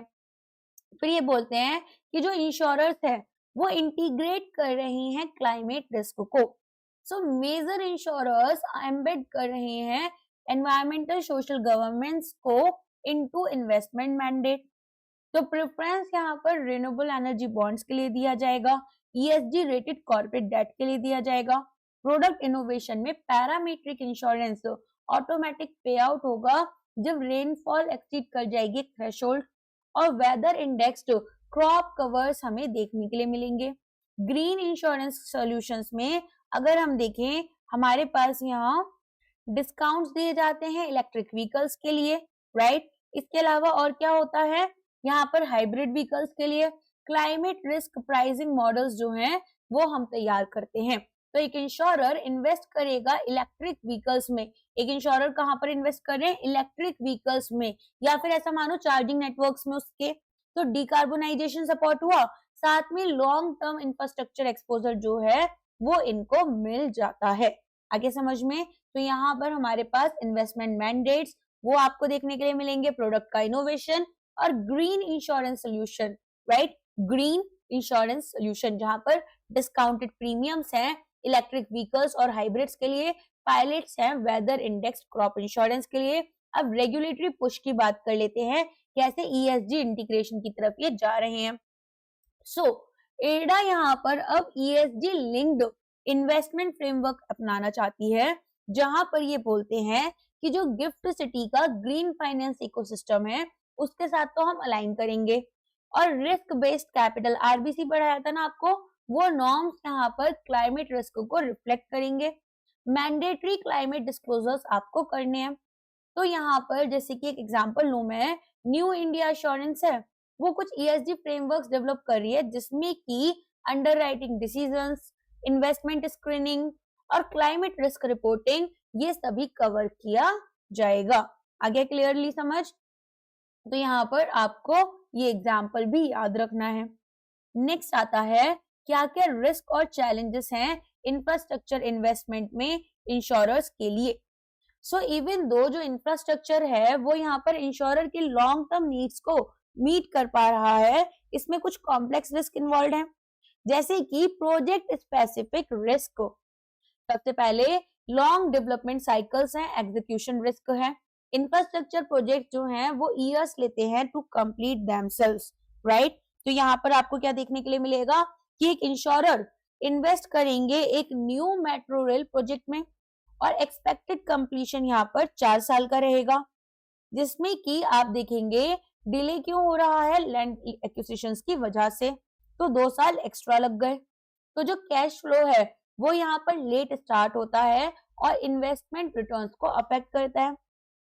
रिस्क में क्या इंक्लूडेड होगा, अप्रूवल डिलेज, डिसीजन चैलेंजेस, ठीक है, या फिर यहाँ पर decision challenges, sorry technical challenges, okay. तो यहाँ पर आप देखेंगे कि हमारे पास में इंफ्रास्ट्रक्चर इन्वेस्टमेंट्स हाईली अट्रैक्टिव है इंश्योरर के लॉन्ग टर्म पोर्टफोलियो के लिए। यूनिक और कॉम्प्लेक्स रिस्क यहाँ पर डेफिनेटली देखने के लिए मिलते हैं, ताकि हम रोबस्ट रिस्क मैनेजमेंट करें और sophisticated structuring and vigilant oversight. तो प्रोजेक्ट स्पेसिफिक रिस्क में सबसे पहले लॉन्ग डेवलपमेंट साइकिल्स और एग्जीक्यूशन अनसर्टेनिटी की बात हुई, जिसमें कि जैसा मैंने बताया इंफ्रास्ट्रक्चर प्रोजेक्ट्स सालों ले जाते हैं, मल्टी ईयर डेवलपमेंट करते हैं, तो यहाँ पर कंप्लीट होने में विच एक्सपोज इंश्योरर्स टू डिलेज। ठीक है, डिजाइन चेंज हुआ, अप्रूवल्स आए, अनफोर्सिन टेक्निकल इश्यूज आ गए, एस्केलेटिंग कॉस्ट होती हैं कि यहाँ पर वॉलेटाइल कमोडिटी मार्केट है तो रॉ मटेरियल्स में कुछ चेंजेस वगैरह आ गए। इसके अलावा यहाँ पर और क्या हो सकता है, हमारे पास में जो चैलेंजेस हैं कि हम किस तरीके से फुल ऑपरेशनल कैपेसिटी को अपना अचीव करें। फाइन, तो यहाँ पर रैंप अप करना है रिस्क को। इसके बाद में green field versus brown field risk profile की बात हो रही है। तो यहाँ पर आप क्या देखेंगे कि हमारे पास में ग्रीन फील्ड एसेट्स जो कि न्यू बिल्डिंग्स होती हैं, न्यू प्रोजेक्ट्स होते हैं, राइट, तो यहाँ पर हमारे पास रिस्क लेवल भी हाई होता है। फॉर एग्जाम्पल एक न्यू एयरपोर्ट का कंस्ट्रक्शन हो रहा है। ब्राउन फील्ड जहां पर कि ऑलरेडी हमारे एग्जिस्टिंग प्रोजेक्ट्स हैं, तो यहाँ पर हमारा जो रिस्क है वो कैसा है, लोअर है। एग्जिस्टिंग टोल रोड इन्वेट्स हमारे पास देखने के लिए मिलेंगे। तो ग्रीनफील्ड प्रोजेक्ट्स में construction delays, environmental clearance, community opposition, under performance. Community opposition क्या है कि जिस एरिया में बन रहा है वहां पर कुछ आपके डिलेज हो गए, राइट। इसके अलावा यहाँ पर अंडर परफॉर्मेंस जो होगी वो भी देखने के लिए मिलेगी वंस ऑपरेशनल। क्लियर है। देन यहाँ पर आप देखेंगे ब्राउन फील्ड एसेट्स। तो ब्राउन फील्ड एसेट्स जो हैं वो आपके रिलेटिवली स्टेबल होते हैं लेकिन लोअर रिटर्न प्रीमियम ऑफर करते हैं। इन्फ्लेशन और इनपुट कॉस्ट वोलेटिलिटी की बात कर लें तो यहाँ पर आप देखेंगे कि rising material and labour cost देखने के लिए मिल रही है, जो कि प्रोजेक्ट वायबिलिटी को इरोड करेगी मिडवे। फ्रीक्वेंट कॉन्ट्रैक्ट रीनेगोशिएशंस हो रही हैं या फिर कॉस्ट हमारी पास थ्रू हो जाती हैं और कॉम्प्लेक्सिटीज को ऐड कर देती हैं। क्लियर है। तो यहाँ पर आप देखेंगे कि हमारे पास में किस तरीके से जो इन्फ्लेशन है या इनपुट कॉस्ट है ये वॉलेटाइल है। Construction steel, cement, labour in पर डिपेंडेंट है। प्राइस अगर सडनली बढ़ गए तो प्रोजेक्ट की कॉस्ट भी बढ़ेगी। रिटर्न्स हमारे पास रिड्यूस हो जाते हैं अनलेस कि यहाँ पर टैरिफ्स को एडजस्ट किया गया। तो हाई स्टील प्राइसेस हैं, हाईवे कंस्ट्रक्शन बजट हमारा एस्टिमेट से ज्यादा हो गया और रीनेगोशिएशन की जरूरत पड़ गई। फिर आप देखते हैं हमारे पास में supply chain and cyber threats. यहाँ पर क्या होगा, देखो मॉडर्न इंफ्रास्ट्रक्चर ये कैसा है, ये डिजिटल है। Smart grids, intelligent transport system ये हमें देखने के लिए मिलता है। तो एक साइबर अटैक को हमारे स्मार्ट ग्रिड पर इंटरप्ट करेगा पावर सप्लाई को, रिड्यूस करेगा प्रोजेक्ट के रेवेन्यूज को और फाइनेंशियल रिस्क क्रिएट करता है इंश्योरर्स के लिए जो कि इस एसेट में इन्वेस्ट कर रहे हैं। आगे समझ में। फिर आपके पास में आता है स्किल गैप्स और कॉन्ट्रैक्टर के ऊपर डिपेंडेंसी। तो यहाँ पर हम देखते हैं कि जो प्रोजेक्ट्स है वो स्पेशलाइज्ड कॉन्ट्रैक्टर्स के ऊपर डिपेंडेंट है। मान लो एक मेजर कॉन्ट्रैक्टर है और वही बैंकक्रप्ट हो गया तो कंस्ट्रक्शन रुकेगा, कॉस्ट एस्केलेट कर जाएंगी और जो इंश्योरर की इन्वेस्टमेंट है उसमें भी उन्हें डिलेज देखने के लिए मिलेंगे। क्लियर। चलो नेक्स्ट यहाँ पर रिस्क मैनेजमेंट क्रूशियल क्यों है। सो इंश्योरेंस प्रोटेक्ट करते हैं अपने आप को डिटेल्ड ड्यू डिलिजेंस के थ्रू, परफॉर्मेंस गारंटीज के थ्रू, यहाँ पर कंटिजेंसी रिजर्व्स के थ्रू, ठीक है, और स्ट्रक्चर्ड कॉन्ट्रैक्ट्स। तो हमारे पास में गोल क्या है कि जो लॉन्ग टर्म रिटर्न्स हैं वो पॉलिसी होल्डर की सेफ्टी के साथ में हमें बैलेंस करने हैं। तो हमने क्या क्या समझा कि सस्टेनेबल इंफ्रास्ट्रक्चर फोकस करता है कि बेटर लॉन्ग टर्म रिटर्न्स मिले under net zero transition. Climate resilience हमारे रिस्क को और क्लेम्स को कम कर दे। ईएसजी एक कोर इन्वेस्टमेंट फिल्टर बने और ब्लेंडेड फाइनेंस जो है वो एक्सपेंड करेगा इन्वेस्टेबल अपॉर्चुनिटीज। कुछ की रिस्क क्या क्या है, एग्जीक्यूशन में डिलेज आना, green field construction risk, inflation and supply chain issues, cyber security threats और कॉन्ट्रैक्टर की डिपेंडेंसी। क्लियर है, इतना समझ में आ गया। चलो आगे बढ़ते हैं। अब हम यहाँ पर किसके बारे में बात करेंगे, हम बात करेंगे मार्केट और इकोनॉमिक रिस्क के बारे में। सबसे पहले हम बात कर रहे हैं इंटरेस्ट रेट रिस्क की। तो देखो, मार्केट इकोनॉमिक और रेगुलेटरी पॉलिटिकल रिस्क में हम देखते हैं कि जो इंफ्रास्ट्रक्चर है वो इंश्योरर के लॉन्ग टर्म पोर्टफोलियो के साथ में फिट होता है, लेकिन यहाँ पर जो इंश्योरर है वो मैक्रो फाइनेंशियल और गवर्नेंस रिस्क भी फोकस करता है। तो सबसे पहले हम देखते हैं हमारे पास में मार्केट रिस्क। अब मार्केट रिस्क का एक हिस्सा होता है interest rate risk. Interest rates यहाँ पर अप और डाउन होना। देखो, मैं आपको ना थोड़ा सा यहाँ पर समझाती हूँ। मानकर चलो आपने एक बॉन्ड खरीदा, ओके, आपने एक बॉन्ड जब खरीदा तो बॉन्ड का यहाँ पर जो इंटरेस्ट वो ऑफर कर रहा था वो 7% कर रहा था। इसके बाद में जो रिटर्न्स थे, sorry for that noise, someone on a road was just driving recklessly, that's why the sound was there. Anyways, तो इंडिया में केसेस काफी हाईली बढ़ते जा रहे हैं अनफॉर्चुनेटली। तो बॉन्ड यहाँ पर रिटर्न दे रहा था 7%। मार्केट, अब ये मैंने खरीदा लेटेस्ट 2024 में, अभी 2026 में जो रिटर्न्स मिल रहे हैं, मार्केट इंटरेस्ट रेट्स हमें मिल रहे हैं, वो चल रहे हैं 9% पर। तो अगर मैं यहाँ पर एक बॉन्ड खरीदने जाऊं मार्केट से, ठीक है, तो मैं कौन सा बॉन्ड खरीदूंगी, 2024 वाला या 2026 वाला? ऑफ कोर्स मैं 2024 वाला यहाँ पर अवॉइड कर दूंगी। क्यों? क्योंकि तो बहुत कम इंटरेस्ट पे कर रहा है, 2% का लॉस है। तो इस बॉन्ड की डिमांड जो है वो कम हो गई एंड इसका प्राइस जो है वो फॉल कर गया। सो बॉन्ड प्राइस यहाँ पर इनवर्सली प्रोपोर्शनल होता है इंटरेस्ट रेट के। तो इंटरेस्ट रेट रिस्क आपका क्यों राइज करता है और बॉन्ड का वैल्यू क्यों फॉल करता है? क्योंकि जब इंटरेस्ट रेट राइज करेगा तो जो ओल्ड लॉन्ग टर्म बॉन्ड्स थे उनकी वैल्यू में लूज हुआ। फॉर एग्जाम्पल, एक और एग्जाम्पल ले सकते हो कि किसी इंश्योरर ने यहाँ पर एक 20 साल का इंफ्रास्ट्रक्चर बॉन्ड लिया जो कि पे कर रहे थे 9% और मार्केट रेट यहाँ पर 15% हो गए। तो जो न्यू इन्वेस्टर्स हैं वो हायर यील्ड बॉन्ड्स को प्रिफर करेंगे और जो ओल्ड बॉन्ड्स हैं इनके प्राइसेस ड्रॉप हो जाएंगे। तो अगर इंश्योरर यहाँ पर चाहते हैं कि वो अर्ली सेल करें तो एक यहाँ पर कैपिटल लॉस उन्हें बुक करना होगा। क्लियर? चलो अब आगे देखो लिक्विडिटी। लिक्विडिटी रिस्क में लिक्विडिटी क्या होती है? लिक्विडिटी होती है कैश या फिर हाईली क्वालिफाइड, यहाँ पर ये हाई क्वालिटी लिक्विड एसेट्स जिनको हम आसानी से कैश में कन्वर्ट कर सकते हैं विदाउट बियरिंग फाइनेंशियल लॉसेस। तो ये एक डबल एज सोर्ड की तरह काम करता है, दो धारी तलवार।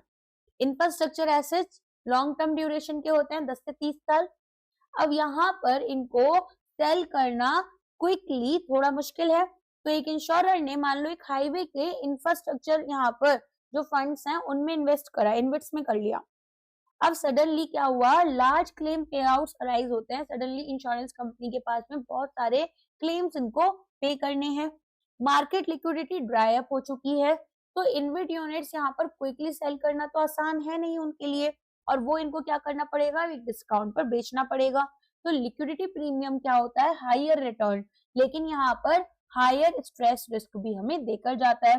तो यहाँ पर एक लिक्विडिटी प्रीमियम जब इंश्योरर्स अर्न करते हैं, सडन लिक्विडिटी नीड्स अगर अराइज कर जाए या स्ट्रेस मार्केट होगा तो इंश्योरर्स को इसको डिस्ट्रेस प्राइसेस पर, लोअर प्राइसेस पर सेल करना भी पड़ सकता है। क्यों? क्योंकि लिक्विडिटी की जरूरत है, कैश की जरूरत है, क्लेम्स का नंबर जो है, क्लेम पे आउट्स का नंबर बहुत हाई हो चुका है। क्रेडिट रिस्क को, जिसे मैंने उधार दिया वो पार्टी बोरो कर गई, यहाँ पर डिफॉल्ट कर गई। Borrower defaults on his payments either partially और होली। तो bond in with debt securities यहाँ पर क्रेडिट डिफॉल्ट रिस्क की तरफ लेकर आते हैं। मैंने एक कंपनी का बॉन्ड खरीदा, कंपनी बाद में बैंकरप्ट हो गई, आप कैश फ्लोस तो छोड़ो, कूपन तो छोड़ो, मुझे तो प्रिंसिपल अमाउंट भी नहीं मिला। सो डिफॉल्ट जो है वो यहाँ पर, अगर प्रोजेक्ट जो है उसके कैश फ्लोस वीक है, स्पॉन्सर की क्रेडिबिलिटी बहुत पुअर है, या फिर यूजर फी कलेक्ट करने में यहाँ पर डिलेज हो रहे हैं। ठीक है, तो यहाँ पर जैसे कि एक एग्जांपल लो, लोअर इलेक्ट्रिसिटी डिमांड है, तो एक पावर प्लांट है जिसने की 90% कैपेसिटी यूसेज रखा, लेकिन यहाँ पर केवल 50% रेवेन्यू जो है उसका वो यहाँ पर जनरेट कर पाता है। तो रेवेन्यू यहाँ पर उसके पास में क्या हुआ, बेसिकली रेवेन्यू कैसे जनरेट कर पा रहा है, जो यहाँ पर 90% कैपेसिटी यूसेज होता वो उनका 50% ही सेल हुआ, रेवेन्यू गिर गया, इंटरेस्ट पेमेंट्स में डिलेज हो गए और इंश्योरर को लॉसेस फेस करने पड़े। फिर आते हैं मैक्रो इकोनॉमिक शॉक्स की तरफ। सो यहाँ पर आप देखेंगे सडन रेट्स हाइक हो रहे हैं, हाई इन्फ्लेशन हो गया या इक्विटी मार्केट क्रैश कर गया, तो ये एसेट्स और लाइबिलिटीज दोनों अफेक्ट करेंगे। फॉर एग्जांपल मान लो इन्फ्लेशन बढ़ गया, स्पाइक कर गया, तो जो कंस्ट्रक्शन की कॉस्ट है, कंस्ट्रक्शन की कॉस्ट बढ़ जाएगी। अब और क्या हो सकता है यहाँ पर, इसके अलावा जो पॉलिसी होल्डर के पे आउट्स हैं वो भी इंक्रीज हो जाएंगे, क्योंकि इन्फ्लेशन बढ़ गया तो यहाँ पर पे आउट्स भी हमारे पास में बढ़ गए। अब हमें जैसे कि एक हॉस्पिटल बिल था जो पहले 10 लाख का बनता था 12 का बनने लग गया, और एसेट की जो वैल्यू है वो फ्लक्चुएट कर रही है, तो एएलएम मिसमैच रिस्क इंक्रीज हो जाता है। क्लियर है? तो यहाँ पर सॉल्वेंसी मार्जिन जो है वो प्रेशर हमें देखने के लिए मिलेगा।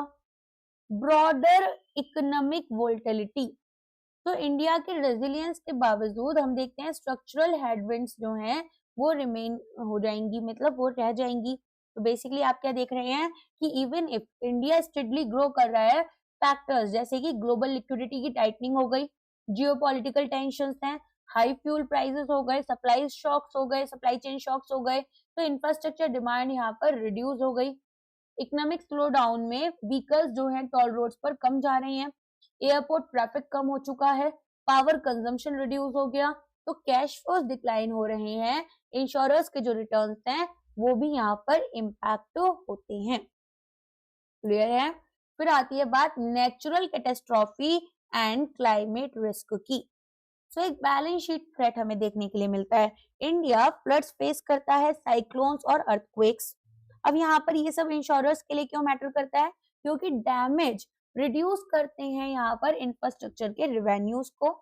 इंश्योरेंस क्लेम्स जो हैं वो यहाँ पर साइमल्टेनियसली बढ़ते जा रहे हैं।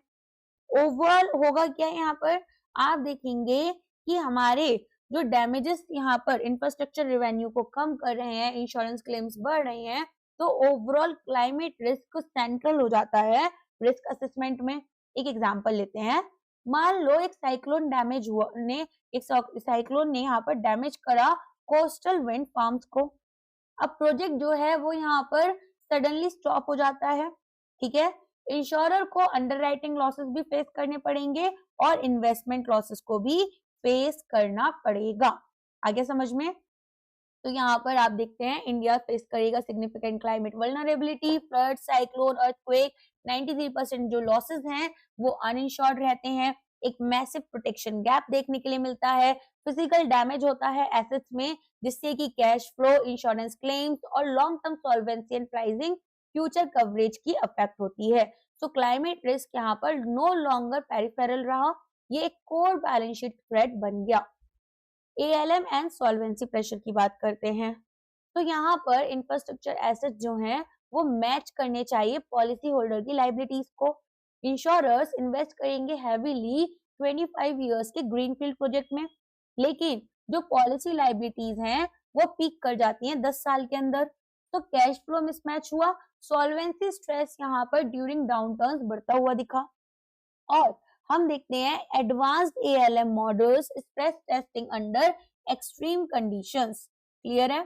तो यहाँ पर long term in liquid infrastructure asset जो हैं वो हमारे मैच करने चाहिए केयरफुली लाइबिलिटी प्रोफाइल्स के साथ में। पुअर मैचिंग क्रिएट कर सकता है cash flow mismatch, specially under stress scenarios. Insurers maintain करेंगे sophisticated ALM framework. Dynamic stress testing, solvency check करी जाती है under extreme but possible shocks. Regulatory and political risk में इंडिया का जो रेगुलेटरी एनवायरनमेंट है वो तो इवॉल्व कर रहा है, तो इंश्योरेंस कैपिटल इंफ्रास्ट्रक्चर में हमारा एनकरेज होगा, ठीक है। लेकिन यहाँ पर ये लेयरिंग होती है पॉलिसी कॉम्प्लेक्सिटीज, इंटरगवर्नमेंटल नुआंसेस और लीगल अनसर्टिनिटीज की, जो कि एम्पलीफाई करते हैं एग्जीक्यूशन को और जो रिटर्न्स हमें मिल रहे थे उससे रिलेटेड रिस्क को। तो यही बात लिखी हुई है यहाँ पर भी जो मैंने बताई। नेक्स्ट आ जाओ, रेगुलेटरी एंड पॉलिटिकल रिस्क के अंडर फ्रेगमेंटेड रेगुलेटरी लैंडस्केप। तो देखो हमारे पास में जो इंफ्रास्ट्रक्चर है उसमें बहुत सारे सेक्टर्स हैं, जैसे पावर, ट्रांसपोर्ट, अर्बन डेवलपमेंट, और हर एक यहाँ पर जो सेक्टर है उसके अपने अपने रेगुलेटर्स हैं। जैसे अगर मैं बात करूं यहाँ पर आपके पास में एक मेट्रो प्रोजेक्ट है, तो यहाँ पर एनवायरमेंटल अप्रूवल चाहिए, स्टेट गवर्नमेंट्स का क्लियरेंस चाहिए, अर्बन अथॉरिटीज का परमिट चाहिए, तो डिलेज बढ़ जाते हैं इन्वेस्टमेंट रिस्क से रिलेटेड हमारे इंश्योरर्स के लिए। ठीक है, तो यहाँ पर हमारे पास में डिफरेंट मिनिस्ट्रीज, रेगुलेटरी बॉडीज होती हैं इंश्योरर्स के लिए। क्रॉस बॉर्डर एक्सपोजर जहां पर है वहां पर तो डोमेस्टिक और इंटरनेशनल नॉर्म्स की वजह से हम देखते हैं कि कंप्लायंस और रिस्क मिटिगेशन जो है वो और ज्यादा कॉम्प्लेक्स हो गया है।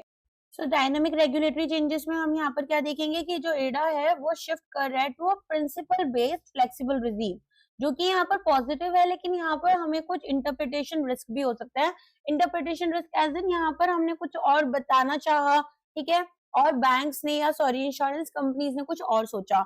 सो इंडिया अब यहाँ पर प्रिंसिपल बेस्ड रेगुलेशंस में है और ये एक फ्लेक्सिबिलिटी देता है, लेकिन साथ साथ यहाँ पर हम देखते हैं कि अगर एक एग्जांपल लेते हैं जैसे न्यू ईएसजी डिस्क्लोजर रूल्स, तो इंश्योरर्स को रिक्लासिफाई करने होते हैं इन्वेस्टमेंट्स को, कंप्लायंस कॉस्ट जो है वो यहाँ पर राइज कर जाती हैं। अच्छा, अब आगे बढ़ते हैं, तो आप यहाँ पर देखेंगे हमारे पास में फ्रीक्वेंट अपडेट्स जो होती हैं सेक्टोरल पॉलिसीज में, जैसे लैंड एक्विजिशंस, एनवायरमेंटल क्लियरेंसेस, तो अनएक्सपेक्टेड कॉस्ट एस्केलेशन होगा। फिर आप ग्लोबल शिफ्ट की तरफ देखो, तो यहाँ पर जो क्लाइमेट डिस्क्लोजर रूल्स हैं वो हमें टाइटन करने होते हैं, और क्लाइमेट बर्डन्स, हमारे कंप्लायंस बर्डन्स इंश्योरर्स के लिए विद ग्लोबल रीइंश्योरेंस या को इन्वेस्टमेंट स्ट्रक्चर्स देखने के लिए मिल जाते हैं। देन आता है political risk in federal structure. तो आप यहाँ पर देखेंगे कि जैसे कोई प्रोजेक्ट है, ठीक है, उसमें सेंट्रल और स्टेट दोनों गवर्नमेंट्स का अलाइनमेंट होना इंपॉर्टेंट है। एक हाईवे जो कि अप्रूव्ड है बाय सेंट्रल गवर्नमेंट, वहां पर आप देखेंगे स्टेट लेवल और हमारे पास जो लैंड डिस्प्यूट्स हैं आफ्टर इलेक्शंस वो देखने के लिए मिलते हैं। फंडिंग डिलेज देखने के लिए मिलते हैं क्योंकि पॉलिसी चेंजेस हो रहे हैं। तो हमारे पास में प्रोजेक्ट की जो टाइमलाइन है वो एक्सटेंड हो जाती है, एंड इसकी वजह से क्या होगा कि यहाँ पर जो रिटर्न्स हमें मिलने थे वो पूरी की पूरी प्रोफाइल भी चेंज हो गई। तो इंडिया का फेडरल सिस्टम आपको पता है लार्ज प्रोजेक्ट्स को सेंट्रल और स्टेट गवर्नमेंट दोनों के साथ अलाइन करना चाहिए। इसकी वजह से एक डाइवर्जेंट पॉलिटिकल प्रायोरिटीज हमें देखने के लिए मिलती हैं। इलेक्शन साइकिल्स, इट में लीड टू पॉलिसी रिवर्सल्स। अब कॉन्ट्रैक्ट रीनेगोशिएशंस होंगे, फंडिंग डिलेज देखने के लिए मिलेंगे, तो जो पॉलिटिकल लीडरशिप है वो भी यहाँ पर चेंज हो जाएगी। इंस्टांसेस देखे गए स्टॉल्ड मेगा प्रोजेक्ट्स के, क्योंकि लिटिगेशन, प्रोटेस्ट, लैंड डिस्प्यूट्स, ये सभी चीजें आई, और जो रियलिटी थी पॉलिटिकल एंड सोशल वोलेटिलिटी की वो हमें यहाँ पर देखने के लिए मिल जाती है। आया समझ में? तो इस तरीके से आपको यहाँ पर एक डिफरेंस जो है वो देखना मिलता है। फिर आता है पब्लिक सेंटिमेंट एंड पॉपुलिज्म। तो यहाँ पर पॉपुलिज्म क्या होता है, जैसे मान लो एक एग्जांपल देती हूँ मैं आपको, नरेंद्र मोदी जो है वो एक पॉपुलिस्ट लीडर है, ठीक है, एक कैरिस्मेटिक या एक पॉपुलिस्ट लीडर है। तो यहाँ पर कुछ इस तरह की चीजें होती हैं जिसमें कि अब मान लो कोई हमारे पास सिटी टॉल प्रोजेक्ट बन रहा है, एक एग्जांपल लेते हैं, और पब्लिक प्रोटेस्ट कर रही है। गवर्नमेंट ने डिसाइड किया कि भाई टोल चार्जेस को कम कर देते हैं, ठीक है, तो यहाँ पर जो रेवेन्यू फॉल करेगा और इन्वेस्टर्स अफेक्ट होते हैं क्योंकि पब्लिक प्रोटेस्ट हुए। तो ये भी हमारे लिए इंपॉर्टेंट है कि पब्लिक सेंटीमेंट का ध्यान रखा जाए। सो लार्ज इंफ्रास्ट्रक्चर प्रोजेक्ट्स में पॉलिटिकल इश्यूज बनते हुए देरी नहीं लगती है। सो अब आप यहाँ पर देखेंगे कि किस तरीके से मेजर पब्लिक प्रोजेक्ट्स जो होते हैं वो वल्नरेबल हैं to shift in public opinion. Delays cost यहाँ पर क्या कर रहे हैं, डिलेज से यहाँ पर डिलेज हो रहे हैं, कॉस्ट ओवररन हो जाती है, कंट्रोवर्सीज, तो ये इलेक्टोरल इश्यूज बन गए। गवर्नमेंट फास्ट ट्रैक करेगी या फ्रीज कर देगी प्रोजेक्ट्स को वोट बैंक कंसिडरेशंस के अकॉर्डिंग। इसके बाद में यहाँ पर इकोनॉमिक मेरिट को उतना नहीं देखा जा रहा। अब प्लानिंग यहाँ पर क्या कर रहे हैं, अनप्रेडिक्टेबिलिटी फॉर इंश्योरर्स। फिर आता है currency mismatch risk. Currency mismatch risk में हमारे पास में जो डॉलर है, राइट, या फिर रुपी, येन, तो मान लो एक एसेट है वो मेरे पास डॉलर्स में है और जो लाइबिलिटीज है वो रुपीज में है, तो ये बन जाता है करेंसी मिसमैच। तो एक इंश्योरर है जिन्होंने इन्वेस्ट करा $100 मिलियन। $100 मिलियन इन्होंने कहाँ इन्वेस्ट करा है, लेट अस से इन्होंने इसको फॉरेन इंफ्रास्ट्रक्चर बॉन्ड्स में करा। अब रुपी डेप्रिशिएट कर दिया, डॉलर रिटर्न्स जो है, क्योंकि रुपी डेप्रिशिएट कर गया तो डॉलर के से जो रिटर्न्स मिल रहे हैं वो रिटर्न्स भी हमारे श्रिंक हो गए। और आप देखेंगे कि यहाँ पर जब इनको कन्वर्ट कर रहे हैं हेजिंग करेंगे अगर हम लॉन्ग टर्म करेंसी रिस्क की, तो वो हमारे लिए कॉस्टली हो सकता है। जैसे हम बैंक के साथ में फॉरवर्ड या फ्यूचर कॉन्ट्रैक्ट साइन कर लेते हैं। ओके, सो आप देखेंगे फॉरेन इंफ्रास्ट्रक्चर इन्वेस्टमेंट्स एक्सपोज कर रही है इंश्योरर्स को करेंसी मिसमैच की तरफ, जो कि रुपी लाइबिलिटीज और फॉरेन करेंसी एसेट्स के बीच में होता है। लिमिटेड या कॉस्टली हेजिंग ऑप्शंस मैग्नीफाई करेंगे फॉरेन एक्सचेंज रिस्क, पर्टिकुलरली हमारे लॉन्ग ड्यूरेशन इन्वेस्टमेंट्स में, जहां करेंसी स्विंग्स इरोड कर देती हैं रियल रिटर्न्स को।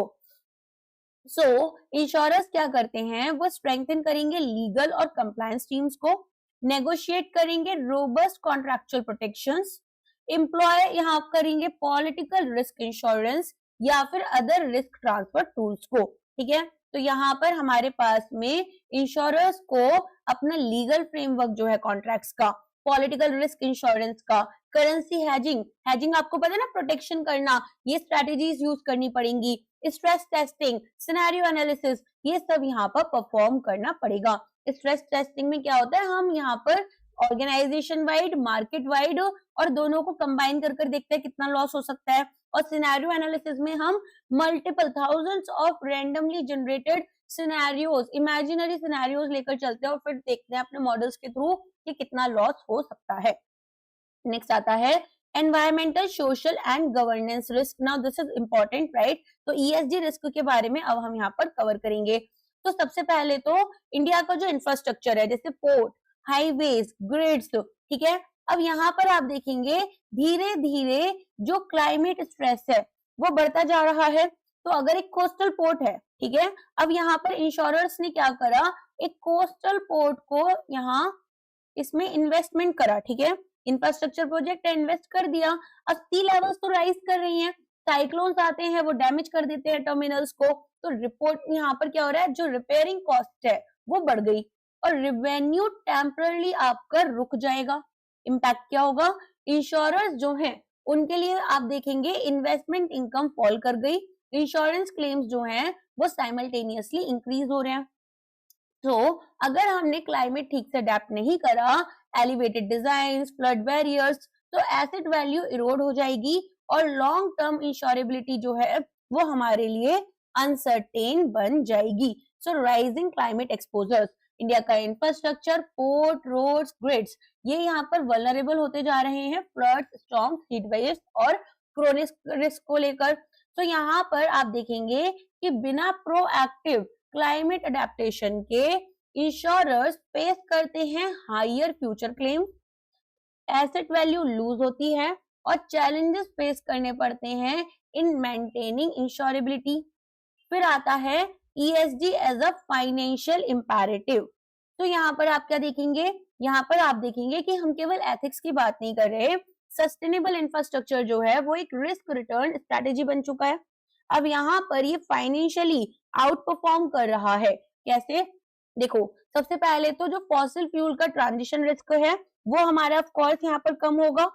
फिर रेगुलेटरी इंसेंटिव्स जो हैं वो भी इंपॉर्टेंटली हमारे बढ़ रहे हैं और बेटर रेजिलियंस मिलता है क्लाइमेट शॉक्स में। सो एक इंश्योरर कंपेयर करते हैं दो इन्वेस्टमेंट्स को, एक इंश्योरर क्या कर रहे हैं, दो इन्वेस्टमेंट्स को कंपेयर कर रहे हैं।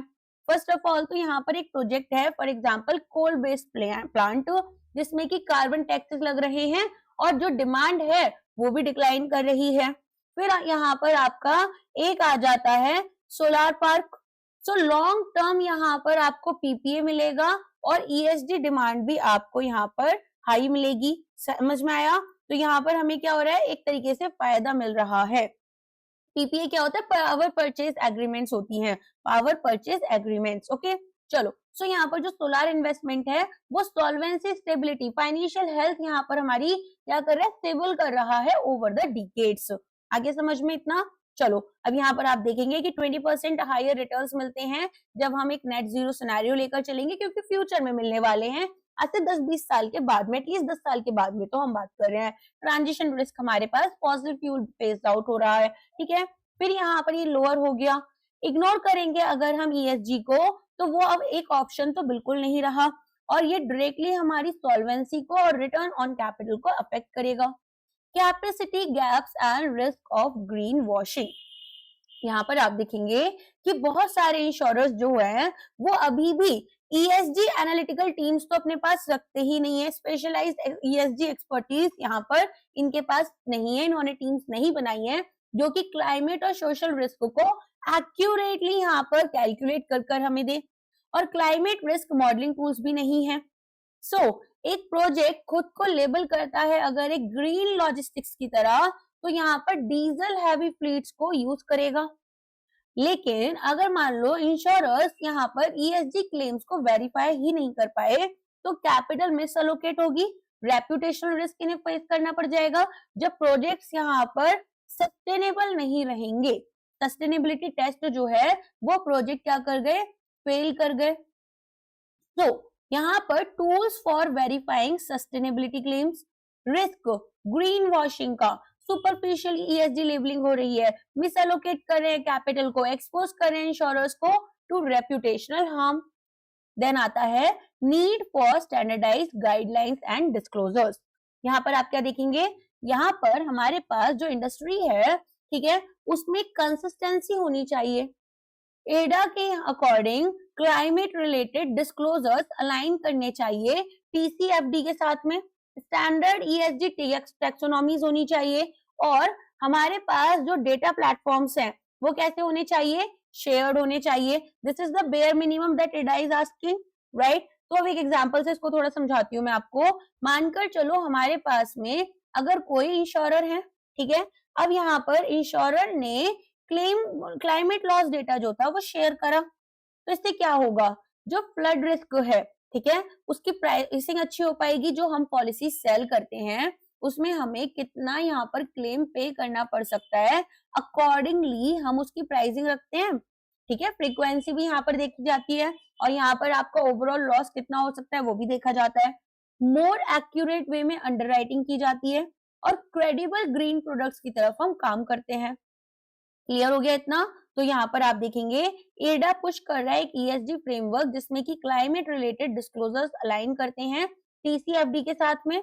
Shared industry data platforms insurers को हेल्प कर रहे हैं कि वो बेंचमार्क एक्सपोजर्स को यहाँ पर, ठीक है, मेंटेन करें, क्लाइमेट रिस्क को ज्यादा प्रिसाइजली अंडरराइट करें, और ग्रीन प्रोडक्ट्स को क्रेडिबली यहाँ पर डिजाइन करें, ठीक है। सो यहाँ पर अब ये रिकमेंडेशन एंड फ्यूचर आउटलुक जो है it is going to help you in writing your own conclusions for the exam.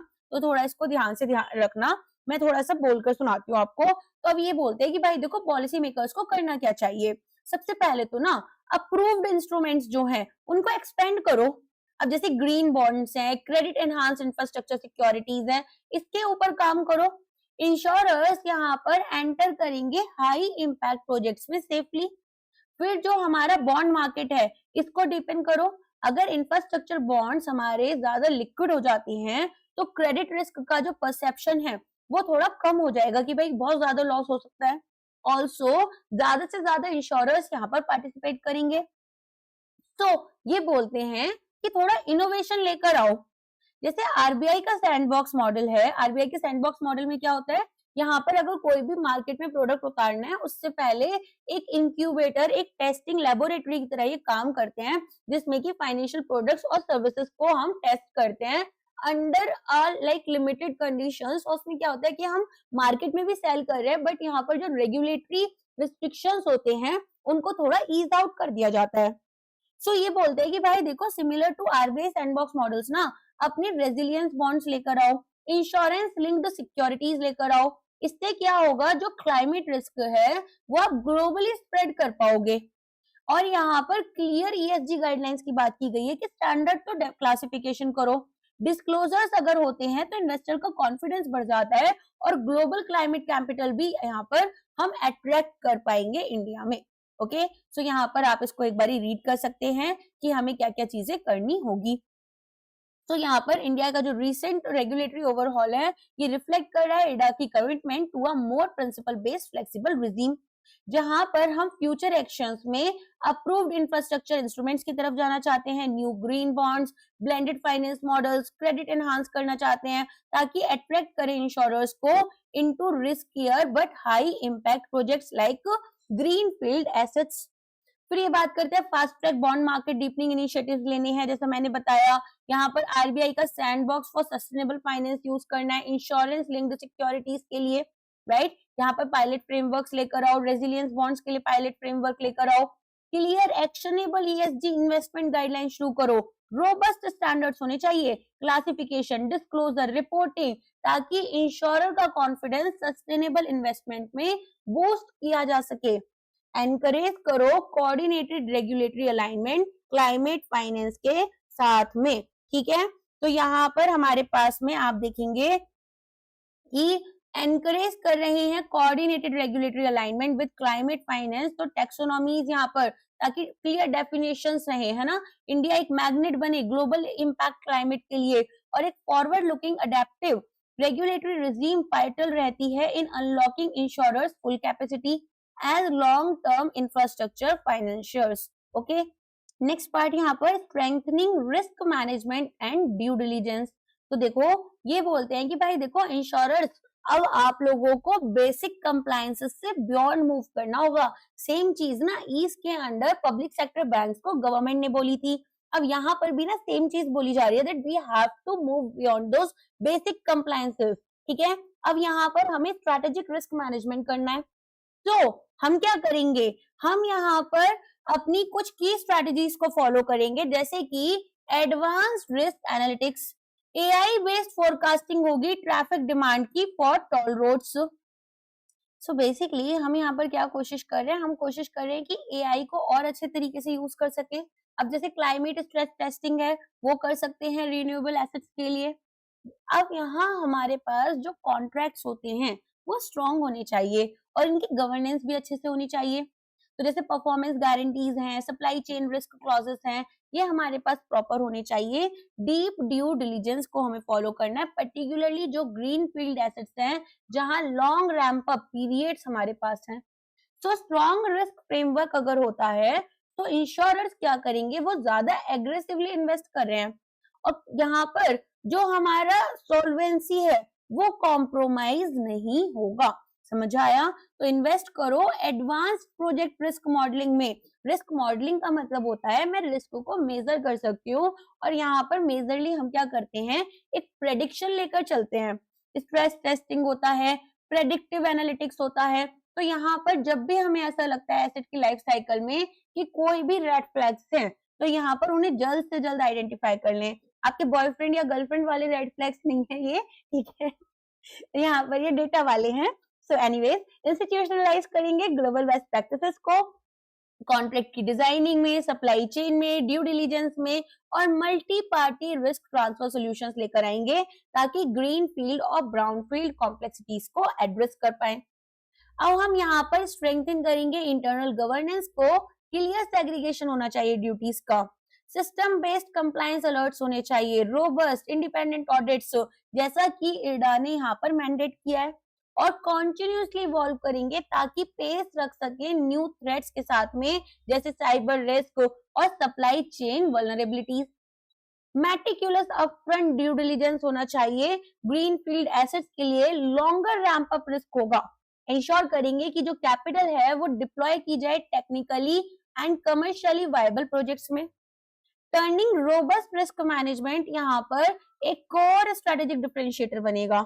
Insurers protect करेंगे पॉलिसी होल्डर वैल्यू और कॉन्फिडेंटली यहाँ पर स्केल अप करेंगे इंफ्रास्ट्रक्चर एक्सपोजर्स को। समझ में आया?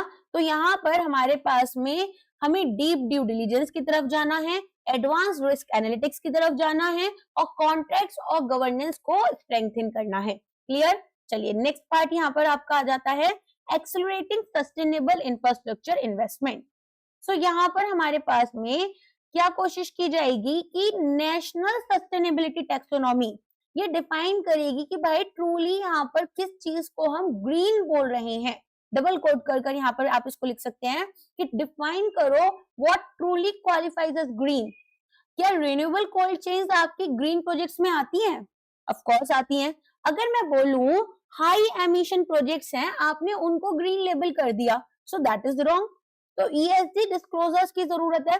ग्लोबल स्टैंडर्ड्स के साथ अलाइनमेंट चाहिए हमें, ताकि हमें फॉरेन फंड्स भी मिल पाए। अब देखो थोड़ा एफडीआई चाहिए होता है, ऐसे थोड़ा हमें यहाँ पर कैपिटल चाहिए होता है, तो हमें क्या कोशिश करनी है, हमें कोशिश यही करनी है कि सबसे पहले तो क्लियर नेशनल टेक्सोनॉमी होनी चाहिए, जिसमें सस्टेनेबल क्या है, रेजिलिएंट क्या है, इसके अलावा एम्बिग्यूटीज जो थी वो बिल्कुल हटा देंगे हम। कैपिटल फ्लो करना चाहिए जो कि इंडिया के नेट जीरो एम्बिशन से मीट करे। सेक्टर वाइड ईएसडी डिस्क्लोजर्स हमारे अलाइन करेंगे ग्लोबल स्टैंडर्ड्स के साथ में, जैसे कि टीसीएफडी। एनहांस करेंगे ट्रांसपेरेंसी। ग्लोबल क्लाइमेट कैपिटल को हम अट्रैक्ट करेंगे। यहाँ पर industry wide ESG data platforms रहेंगे जो कि कैपेसिटी गैप्स को टैकल करते हैं। कॉम्बैट करेंगे ग्रीन वॉशिंग, और यहाँ पर क्रेडिबल सस्टेनेबिलिटी लिंक्ड अंडरराइटिंग जो है वो फोस्टर की जाएगी। Specific ESG linked underwriting guidelines हम इशू करते हैं। एम्पावर करेंगे इंश्योरर्स को कि वो इनोवेट करें क्लाइमेट स्मार्ट प्रोडक्ट्स जैसे resilience bond, parametric disaster cover और ग्रीन ऑटो या क्रॉप इंश्योरेंस। सो बेसिकली हम कर क्या रहे हैं, हम industry ESG data platforms use कर रहे हैं जिसमें कि हम प्रिवेंट करें किसी भी तरह की ग्रीन वॉशिंग और अपने रिस्क प्राइसिंग को इम्प्रूव कर रहे हैं। क्लियर है? चलो अब यहाँ पर आगे आप देखेंगे कि हमारे पास में ईएसडी लिंक्ड प्रोडक्ट्स होते हैं जिसमें कि पैरामीट्रिक डिजास्टर इंश्योरेंस है, ग्रीन ऑटो इंश्योरेंस है, रेजिलियंस बॉन्ड्स हैं। तो हमारे पास हमें इन सभी चीजों के ऊपर वर्क करना होगा ताकि हम यहाँ पर ग्लोबल जो यहाँ पर आपका कैपिटल है उसे अट्रैक्ट करें, साथ में सस्टेनेबल इंफ्रास्ट्रक्चर इन्वेस्टमेंट्स हमारे पास एक्सलरेट हो डोमेस्टिकली भी। ठीक है, तो इंडिया यहाँ पर एक एमर्जिंग हब बन रहा है क्लाइमेट रिस्क इंश्योरेंस इनोवेशंस के लिए। इंश्योरर्स यहाँ पर एक ट्रस्टेड कॉन्ड्यूट्स की तरह काम करेंगे domestic and global ESG capital में। देखो एक बात बताती हूँ मैम, जब ग्लोबल फाइनेंशियल क्राइसिस आया था 2008 में, ठीक है, आपको पता है globally all the countries were very harshly affected, very harshly, but then we had Raghuram Rajan, our then RBI governor, and other people who protected India from such kind of crisis. And हम यहाँ पर ना बहुत अच्छी पोजीशन में थे if we compare ourselves with even developed economies, even जो UK वगैरह हैं, कभी अगर आपने बहुत डिटेल में पढ़ोगे ना तो आपको पता चलेगा उनकी, अगर इस प्रोजेक्ट स्टडीज करोगे कि ऐसे बहुत सारी चीजें थी जो वो लोग इम्प्लीमेंट भी नहीं कर पाए, उन्होंने सोचा भी नहीं और हमने इनोवेशन करी।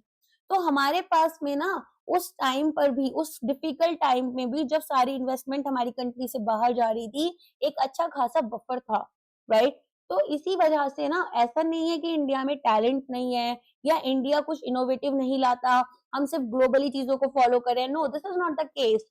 The only thing is to nurture those brains, and you are those brains. You guys who are studying in this class, you are those brains. You have to learn things, understand things, and then you are going to innovate. तो अपने आप पर उतना trust करो, हम यहाँ पर बहुत कुछ कर सकते हैं। ठीक है, चलो आगे बढ़ते हैं। Long term vision, insurance as a pillar of national development. यहाँ पर आप देखेंगे कि इंश्योरेंस सेक्टर का जो रोल है वो बियॉन्ड रिटर्न्स एक्सटेंड करता है, जैसे कि यहाँ पर एक नेशन बिल्डिंग इंजन। सो स्ट्रेटेजिक विजन की बात करें, channel patient capital, insurance fund करते हैं, सपोर्ट करेंगे यहाँ पर इंश्योरेंस फंड्स आपके highways, renewable energy, smart cities को। इंस्टीट्यूशनल कोलैबोरेशन देखने के लिए मिलेगा, पार्टनरशिप होती है एंटिटीज के साथ में, जैसे कि आपका नफिड हो गया, ठीक है, एक रोबस्ट फाइनेंसिंग इकोसिस्टम हम बनाएंगे। And now you know government का यहाँ पर क्या मोटिव है, इंश्योरेंस फॉर ऑल बाय 2047। तो जैसे जैसे इंडिया ग्रो करेगा, जो हमारे प्रीमियम पूल्स हैं, ठीक है, वो लार्जर होते जाएंगे, बढ़ते जाएंगे, इंफ्रास्ट्रक्चर फंडिंग भी हमारे लिए फिर बढ़ेगी। बेटर इंफ्रास्ट्रक्चर होगा तो इकोनॉमिक रेजिलियंस भी और ज्यादा स्ट्रांग हो जाएगी, फाउंडेशन स्ट्रांग है क्योंकि, राइट। तो यहाँ पर आप देखेंगे हमारे पास में एक पाथ है इंश्योरेंस फॉर ऑल बाय 2047, और इंडिया एस्पायर करता है कि वो एक डेवलप्ड इकोनॉमी बन जाए जो कि यहाँ पर डीपली इंटरवाइंड है। सो insurance sector growing capital pool must be strategically channelled, यहाँ पर प्रोडक्टिव नेशन बिल्डिंग इंफ्रास्ट्रक्चर में लॉन्ग टर्म लाइबिलिटी मैचिंग होनी चाहिए, अनलॉक करेंगे इकोनॉमिक ग्रोथ को, फोस्टर करेंगे deep structured collaboration among insurers, public sector bodies जैसे कि नफेड है, डेवलपमेंट फाइनेंस इंस्टीट्यूशंस हैं, वो एक integrated robust infrastructure financing ecosystem यहाँ पर क्रिएट कर रहे हैं। एक पावरफुल नैरेटिव बनेगा इंश्योरर्स का एज नेशन बिल्डर्स। कंबाइन करेंगे प्रूडेंट रिस्क मैनेजमेंट को सोशल इम्पैक्ट के साथ में, डिलीवर करेंगे पॉलिसी होल्डर सिक्योरिटी को लार्ज स्केल इकोनॉमिक रेजिलियंस के साथ में। तो हमने इस वाले पार्ट में क्या क्या चीजें समझी, हमने समझा ESG रिस्क के बारे में कि कैसे जो क्लाइमेट एक्सपोजर है वो एसेट वैल्यू और सॉल्वेंसी को थ्रेटन करता है, ESG को हमें कैसे इंटीग्रेट करना है ताकि हम लॉन्ग टर्म रिटर्न्स को इंप्रूव करें, ग्रीन वॉशिंग रिस्क यहाँ पर किस तरीके से स्ट्रॉन्ग वेरिफिकेशन की रिक्वायरमेंट रखता है, स्टैंडर्डाइज्ड ESG डिस्क्लोजर्स हमारे लिए एसेंशियल हैं, और फ्यूचर स्ट्रैटेजी में हम ग्रीन फाइनेंस इंस्ट्रूमेंट्स को एक्सपेंड करेंगे, अपने रिस्क एनालिटिक्स और गवर्नेंस को भी स्ट्रेंथन करेंगे। यहाँ पर नेशनल सस्टेनेबिलिटी टेक्सोनॉमी को हमें बिल्ड करना है और इंश्योरर्स को यहाँ पर लॉन्ग टर्म नेशन बिल्डर्स की तरह यहाँ पर पोजीशन करना होगा। ठीक है, चलिए आज के लिए बस इतना ही है। आई होप लेक्चर आपको पसंद आया होगा। कोई भी डाउट होता है तो वो आप कमेंट कर पूछ सकते हैं।